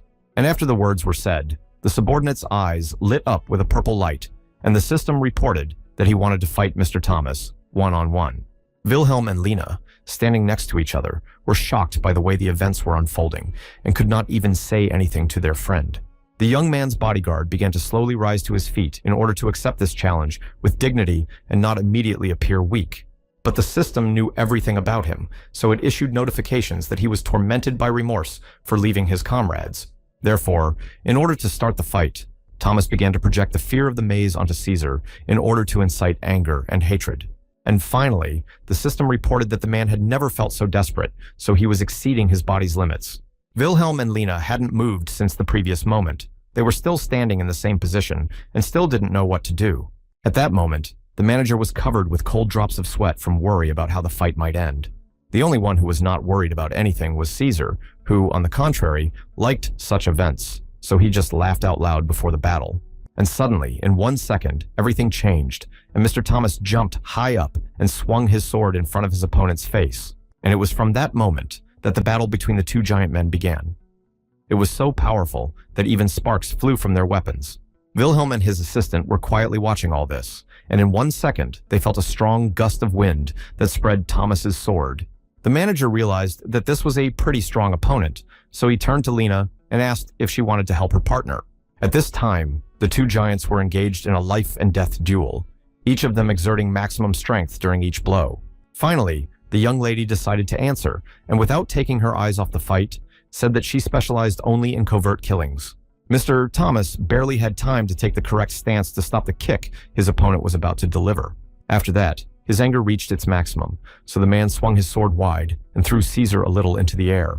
As soon as Lena saw this, she hid behind Wilhelm's back in surprise and fear, and he could not believe what this gentleman had done. The man in the black cloak was seriously angry that he could be pushed up so easily, and he didn't even prevent it. Suddenly, the system issued a red alert, warning him to be careful because Thomas was about to use his devastating technique. This happened a second later, when the man sharply raised his sword, which was illuminated by the purple color of the applied magic, and wanted to strike his opponent with it. And he managed to do almost everything he had planned, because after the collision, there was a small explosion that caused even more destruction in the room. There was a lot of dust around, which had not yet settled enough to see anything properly, but Wilhelm was already calling out to Caesar because of his excitement. Suddenly, a young man approached the man, who had been hiding behind a small board all this time so that nothing would harm him. As soon as the supervisor paid attention to him, the boy began to smile broadly, emphasizing that his assistant had died at the hands of Mr. Thomas. Then the young man turned to his bodyguard and asked him to look at Lena and her boss, who were shaking in fear of such a force. The man turned in their direction and began to walk slowly, and his friend emphasized that the two were just watching their friend die. Wilhelm was still looking at the hole in the wall and couldn't understand how it could happen that Caesar lost, and Lena was still hiding behind the leader. The man has only now realized that the quests he considered useless and unimportant at the beginning have already caused him harm at this level. Suddenly, these thoughts were interrupted by Lena, who gathered the courage to come forward and pulled out her dagger and said that it was her time to fight. The boss was angry with the girl for not intervening immediately, and now she used a skill called illusion. And exact copies of her began to appear around the room, so it would be difficult to find the real one to attack. Lena was happy that her opponent could not catch her, so she moved quickly and then realized that he was very slow in his movements. Therefore, she concluded that she needed to get to the vital organs and that the battle could end there. And without hesitation, the young lady threw several of her daggers at Mr. Thomas, but it didn't go as she had hoped. All these weapons simply bounced off the opponent and began to fall directly towards Lena, who fell to the floor and began to cover herself from her own daggers. Suddenly, out of nowhere, Caesar appeared through a hole in the wall and emphasized that his partner should not have interfered in his battle. As soon as he finished speaking, he quickly flew into the room and went straight to Mr. Thomas, with whom he had not yet fully understood. The boy's guard put his hands forward to protect himself, and so they began to hold hands, each trying to demonstrate their strength. Caesar looked into his opponent's eyes and asked him why the man was so concerned about his dead comrades. Without waiting for any response, the gentleman in the black cloak smiled slyly and suggested that Thomas could have been betrayed by a friend at the most important moment. As Caesar said the last words, he noticed the black-haired man's expression change, and he could see the confusion and incomprehension on his face. But Wilhelm's subordinate decided not to stop there and continued to verbally attack his opponent in order to bring him to some kind of emotion. So a second later, Caesar added that the opponent was simply weak at that moment, and that's why everything happened exactly as it did. Without receiving a single word in response, Wilhelm's assistant illuminated his eyes with a red light and emphasized that the man still did not understand how the world works. And after a short pause, he said that in such a world, there is no place for weaklings. The boss was shocked that his subordinate could speak so eloquently. Lena, who was standing next to the manager, leaned over and began to smile broadly because she was pleased with the way her partner was behaving. When Caesar began to put more pressure on Mr. Thomas, he angrily said that a weakling like him would never be able to defeat him. All this time, the young man's bodyguard did not react to the words spoken, and all that remained unchanged were the tears that flowed from both eyes.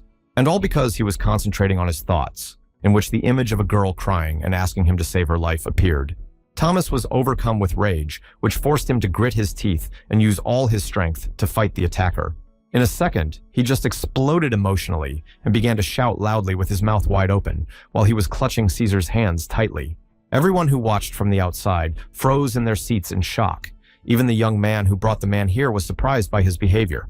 Suddenly, the system issued a message that Thomas's rage had exceeded the point where he could no longer cope and withstand its pressure. At this time, Wilhelm looked down and could not believe that his subordinate had almost defeated such a strong opponent. And Thomas could no longer stop the process inside him that he had started with the help of his rage, remembering the past that brought him pain. The only one who was happy about the man's condition was Caesar, who kept saying that his opponent had been too confident in himself and his abilities all this time. The boy who came here with his bodyguard didn't even know how to help him because they had never experienced such situations before, so he just stood there. The assistant manager came closer to the black gentleman and looked him in the eye to demonstrate that he still had enough strength to deal with him to the end. So after saying these words, he began to press on Thomas with all his might, and the man knelt down one by one because he could no longer resist. The only thing that remained unchanged was the expression on the victim's face, with tears constantly flowing from his eyes that the man could not stop. Caesar, in turn, took advantage of his opponent's condition and continued to put pressure on him, namely by shouting to show who was the king of battles. Wilhelm, watching this, simply could not believe that his assistant's actions were completely absent of any logic, because he was just shouting. Mr. Thomas could not withstand this pressure and raised his head up and screamed loudly, after which he fell face first to the floor without moving. Immediately after that, the system issued a message that Caesar was able to win a one-on-one victory, and therefore his strength increased significantly. The first to congratulate her partner was Lena, who was sincerely happy for him, and the young man who came here with Thomas was standing there crying in fear. But the leader reasoned that Caesar was given a rather stingy reward called Talent of Resilience. For a quest of this level, something better would have been better. When the assistant returned to his comrades, he suddenly stopped, and the first thing that was strange was that he stopped blinking and moving. Then he began to cough up blood, and the boss was so absorbed in his thoughts, rejoicing in his victory, that he did not even notice such terrible bells. Lena was the first to notice these strange actions in her partner's behavior, so she turned to her supervisor to ask how they could help the thug who had already fallen. Caesar lost consciousness and woke up in his subconscious, where a special event began that would turn everything upside down. As it turned out, this was Wilhelm's assistant's worst nightmare, and in it, he came to his supervisor and began to tell him about all his shameful deeds. The man did not believe it because it was not obvious that the gentleman in black clothes had participated in any fight. After saying that, the boss turned his head to the other side and did not want to look at his assistant, who did not meet his expectations when it came to using his force. Caesar was upset that William did not praise him, but rather expressed his dissatisfaction and began to tell him how he should have acted. And finally, the chief emphasized that horrible actions and shameful behavior are in no way suitable for his large, newly created organization. There was an awkward pause between the men, which was broken by the manager, who told Caesar that he was relieving him of his job and that he could leave. These words upset the subordinate, who threw out all his rage, and because of this, blue lightning formed in the sky and struck his sword. After that, Caesar realized that it was definitely a dream, because Wilhelm could not have said that to him in real life, and so he attacked him with a sword. However, there was no continuation, because the victim woke up in a hospital room and at first did not realize where he was. But when he sat down on the edge of the bed, he noticed that on the bedside table near the flowers, there was a small note addressed to him, but it was not clear from whom. When the man opened it, he read that he had to look for his comrades in the town hall, and for some reason, this text did not make him happy, but rather angry. At that time, in the eastern district of the town, Wilhelm was in the town hall and was very outraged when he heard the answer to his question. After all, the man was told that Mr. Thomas was the owner of a thicket in the western part of the town, because he did not look like an important person. The young lady who worked at the reception desk in the town hall had purple hair and looked down and emphasized that Thomas used to be a very influential person. Then the young lady looked up at Wilhelm and said that according to the rules of the maze world, part of the territory became the property of his organization. After a short pause, the girl added that this Thomas was causing them a lot of problems because he was constantly getting into fights with criminal organizations. Then the man turned to the young man who had come with them and began to accuse him of wanting to appropriate the land for himself. After the manager calmed down, he turned to the girl at the reception and asked if he shouldn't get all the property he had. The girl listened to everything carefully, and before answering, she smiled sweetly and calmly said that everything was very simple and clear. And turning her gaze to the boy, she said that part of the territory was going to be owned by this cute blonde boy. The news made Wilhelm angry, and he began to threaten the young man with a sword for not telling them anything when they went to this place. The boy began to piteously ask for mercy and to take him at least as a slave, because he had no one to go to after the death of the guard. When Wilhelm heard the word slave, he froze with his mouth wide open in surprise because he did not expect the young man to propose such extreme measures. Immediately after receiving the documents for the property, everyone went to Thomas's estate to inspect everything and figure out what to do with it. As soon as they went inside, there was almost nothing there, and in some places, there was all kinds of junk lying around. The boss could not believe that it was the property of such a person. Therefore, in order to understand everything better, the man turned to the young man, calling him a crab, and asked him if he wanted to explain something. The blonde immediately realized that he was being addressed, so he stopped in his tracks and turned his head to look the other man in the eye, and to emphasize that even though he was a slave, he should not be called a crab. Saying these words, the boy broke out in a cold sweat of fear. And he was right to be so worried, because Wilhelm just emotionally exploded after these words, and it was so strong that Lena could barely hold him with both hands. But this did not calm the man down. He still continued to blame the young man for the fact that they had inherited the estate in such a bad condition. At this time, Cled, who had come with them from the town hall, stopped in her tracks because her attention was drawn to a teddy bear that was pierced with metal. When the blonde man saw this interest, he said that there were a lot of such things here because they connected Thomas to his memories and fears. This answer made Lena laugh out loud, but she kept holding her boss so that he wouldn't get into trouble. Having calmed down a bit, the girl emphasized that they need to be careful, especially in such places, because there can be many harmful things. Finally, Wilhelm was able to control his emotions, and, silent, he began to look carefully around for small, interesting details. Then he began to think to himself that having a territory was better than not having one at all, but this estate was simply not possible to use at the moment.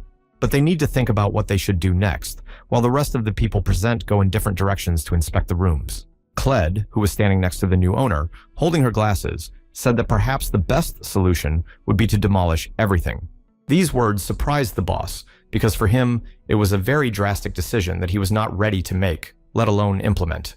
The only thing that reminds him of this room is the beginning of a game in a maze where there are a lot of traps at every step, but they did not bother Caesar. After the memories, Wilhelm returned to reality and folded his arms across his chest and began to look at the walls of the room he was in again. And in a second, he plunged into his dreams, in which he completely demolished the building and built a storage facility and a new base for the Dark Mountain Association.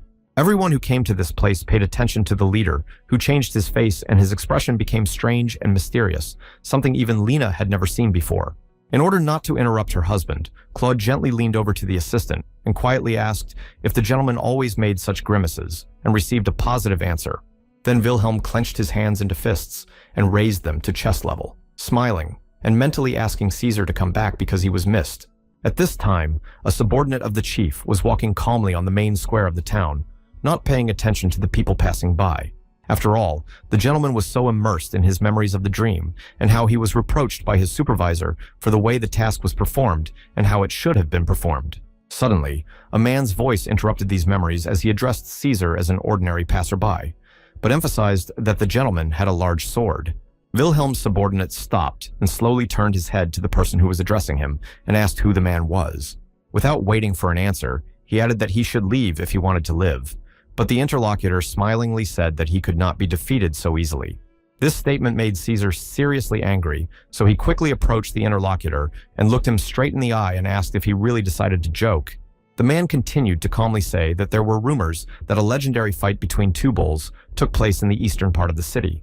Of course, this attracted the attention of the gentleman in the black cloak because he knew perfectly well that he was being told about his battle.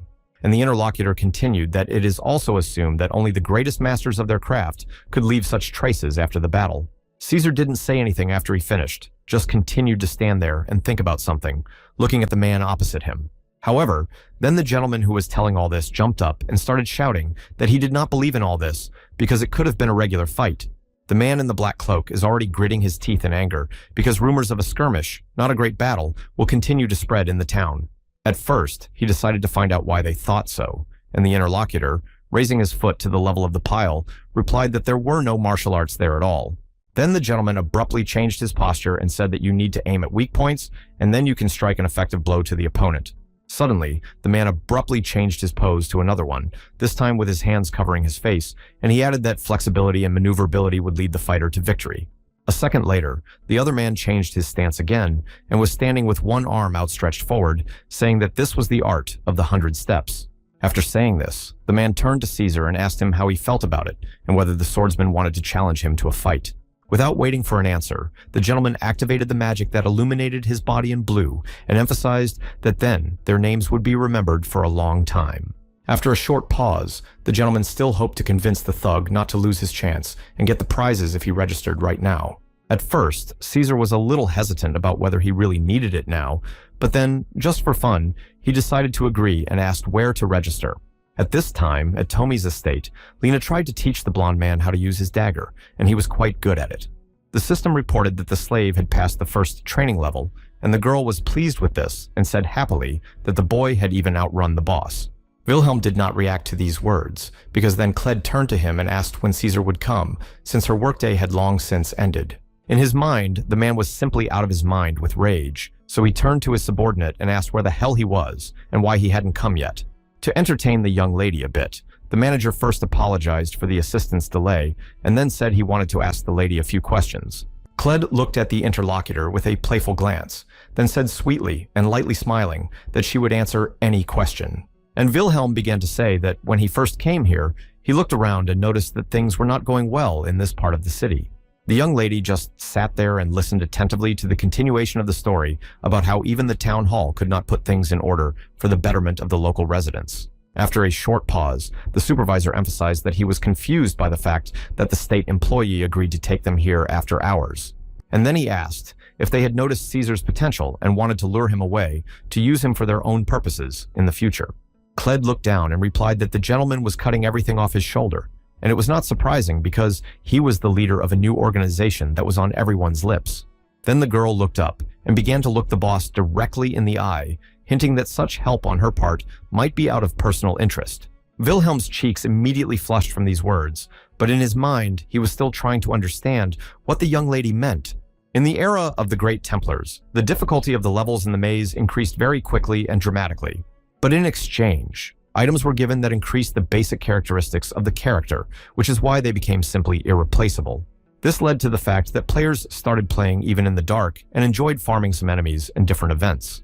Those who were the first to find an object were very happy, while those who were a step away from finding it were upset and screaming at their comrades. That is why a gap was formed between all the players, which depended on the object with which they passed the game levels. And there were those who did not have any objects, so they were rejected by society, and so they tried to reduce this gap by their hard work. And what they chose for themselves was martial arts, which they practiced constantly in a group of people dressed in white clothes. Of course, the effect of improving character control from training was not bad, but it didn't bring what the players would have liked to get. But no one dared to leave this business, because it somehow saved their position in the game and allowed them to stay here for a while. It was these people in white clothes who invited Caesar to their house, and as soon as he was in the room, one of the students got his head stuck in the wooden floor. The gentleman in the black cloak stopped in his tracks and began to smile broadly, for he saw it as just another leisure activity. Then he continued to look at the victim, emphasizing that he already liked it, and asked if this was the martial art they had talked about earlier. But the man who invited Caesar here angrily replied that he was an incompetent waver who was far from the art of the 100 steps.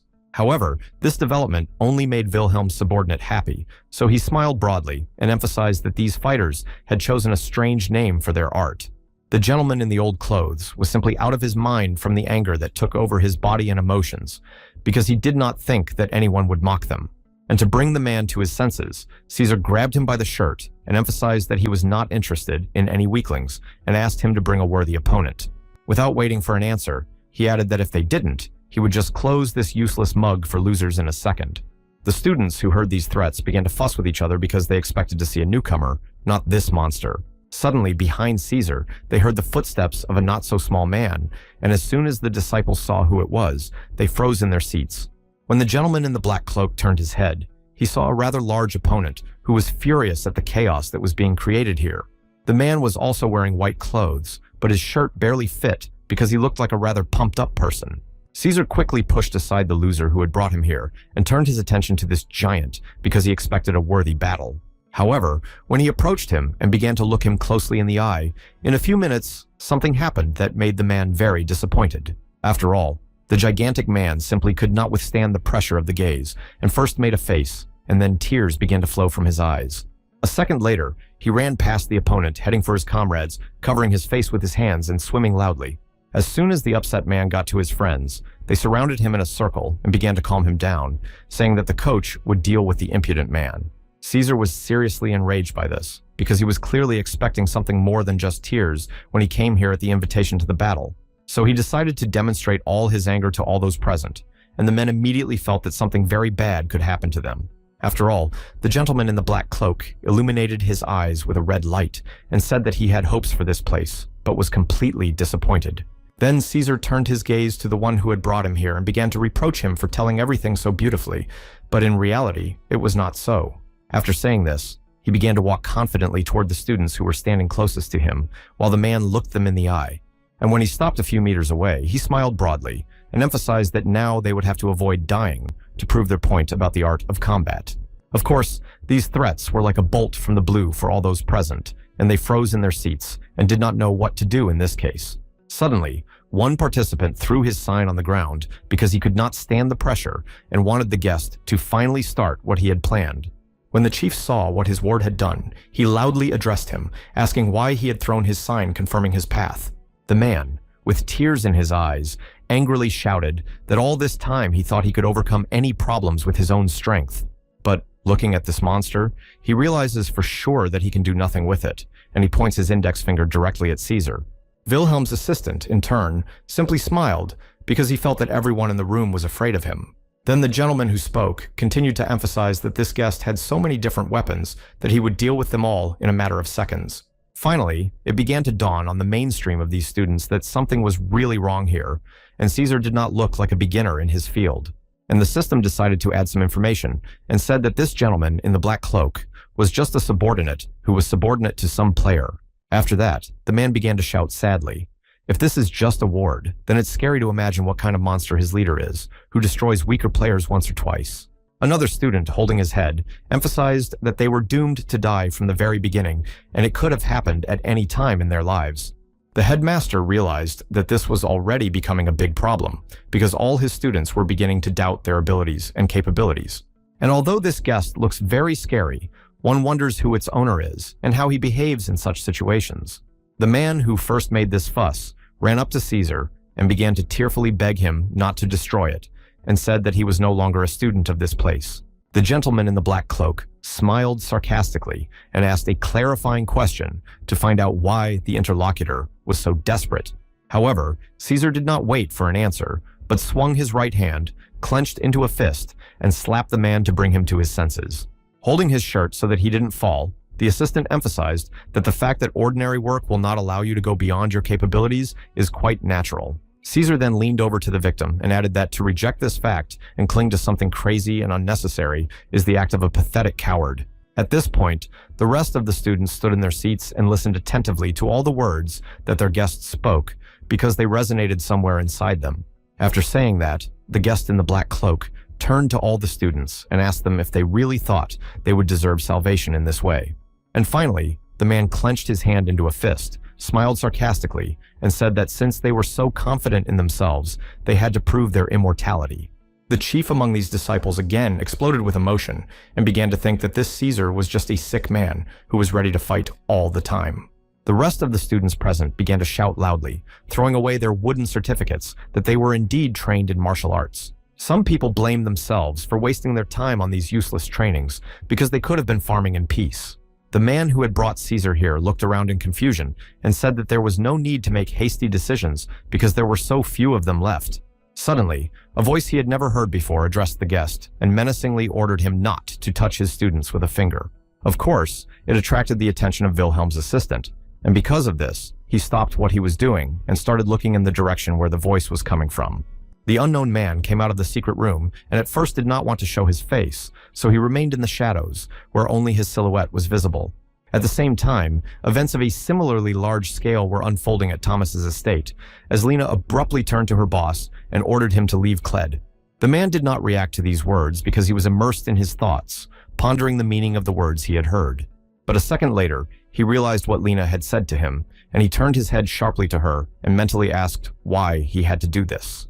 With a wide smile, Cled turned to the young lady and asked her questions to clarify what she had done wrong in her opinion. Wilhelm's subordinate quickly ran up to her interlocutor and leaned into her face, emphasizing that she was taking too much liberty from the very beginning. A second later, Lena added that she hadn't liked the lady from the very beginning, and the manager couldn't understand why the two had a fight. The assistant then leaned even closer to Cled and said that she had said something about her personal interest in her boss a few seconds earlier. And that's why the subordinate swung her dagger to demonstrate how their association was gaining experience so quickly. Finally, Wilhelm decided to intervene in this showdown, and first he asked his assistant to stop threatening Clade. Lena was very upset about what had happened, so she angrily said that her husband had to choose between the two of them because it could not be otherwise. The manager still could not understand what his subordinate meant and did not know what choice she was asking him to make. The only thing he realized for sure was that it was better not to make things worse, so he decided to think things through carefully first. It was only when he thought about it that he realized that it was a fight to determine the attitude of the participants, and that Cled's words were the first blow. As Wilhelm continued to think, he emphasized to himself that his heart was indeed beating much faster than it normally does. After all, with his body and charisma, such a conflict was only a matter of time and could have happened at any time. At this time, while Lena was frantic with anger, Cled hugged herself and smiled sweetly, pretending that it didn't concern her.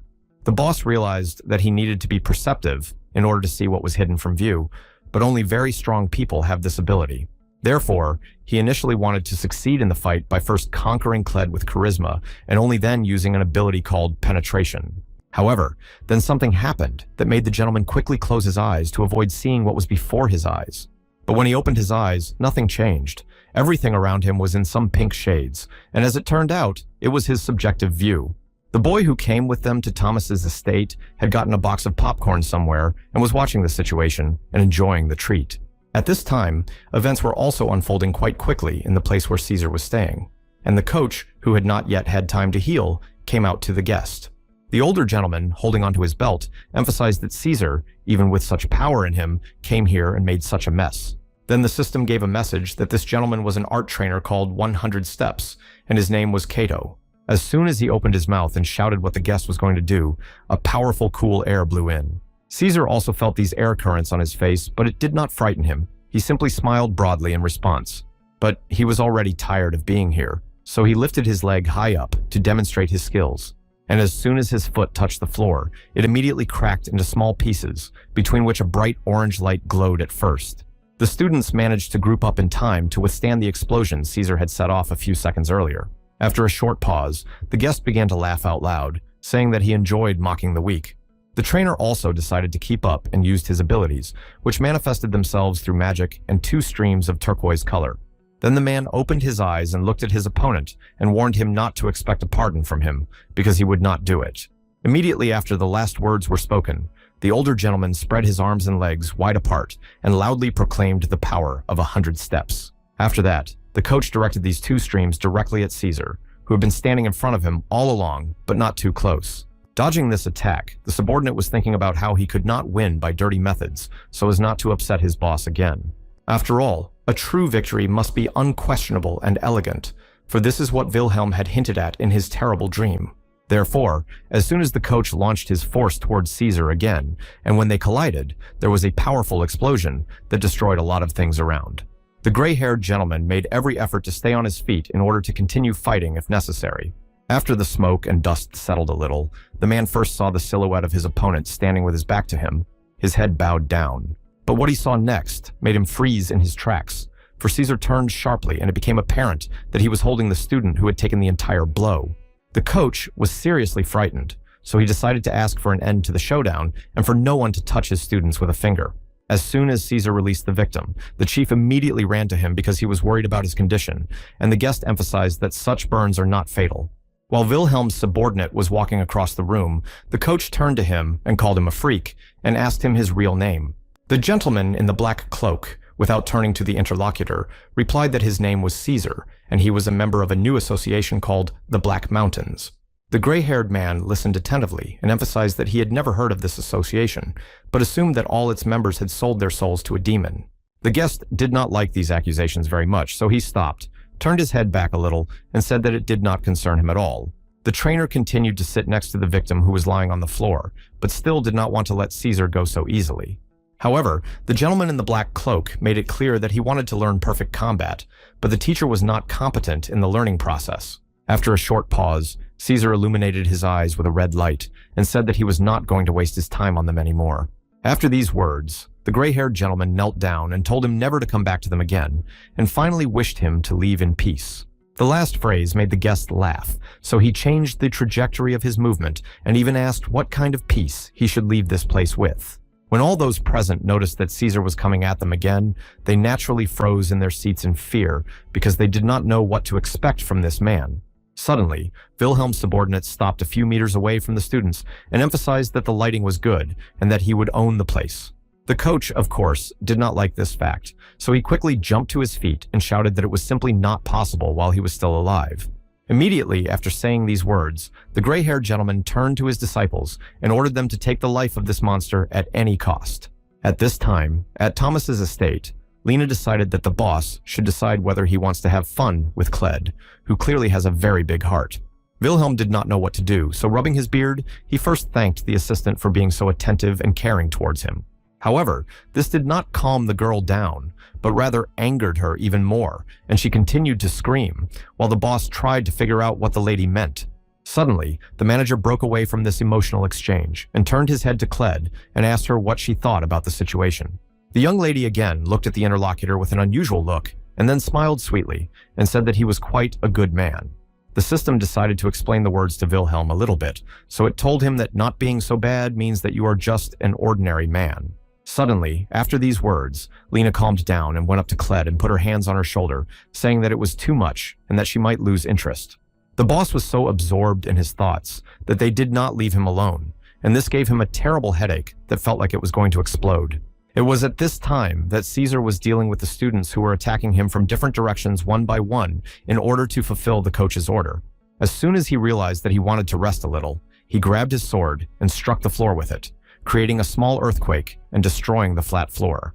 A second later, a powerful explosion occurred, after which it became clear that Caesar had won and his characteristics were gradually increasing. And what Caesar did raised the profile of the Black Mountain Association by 50%.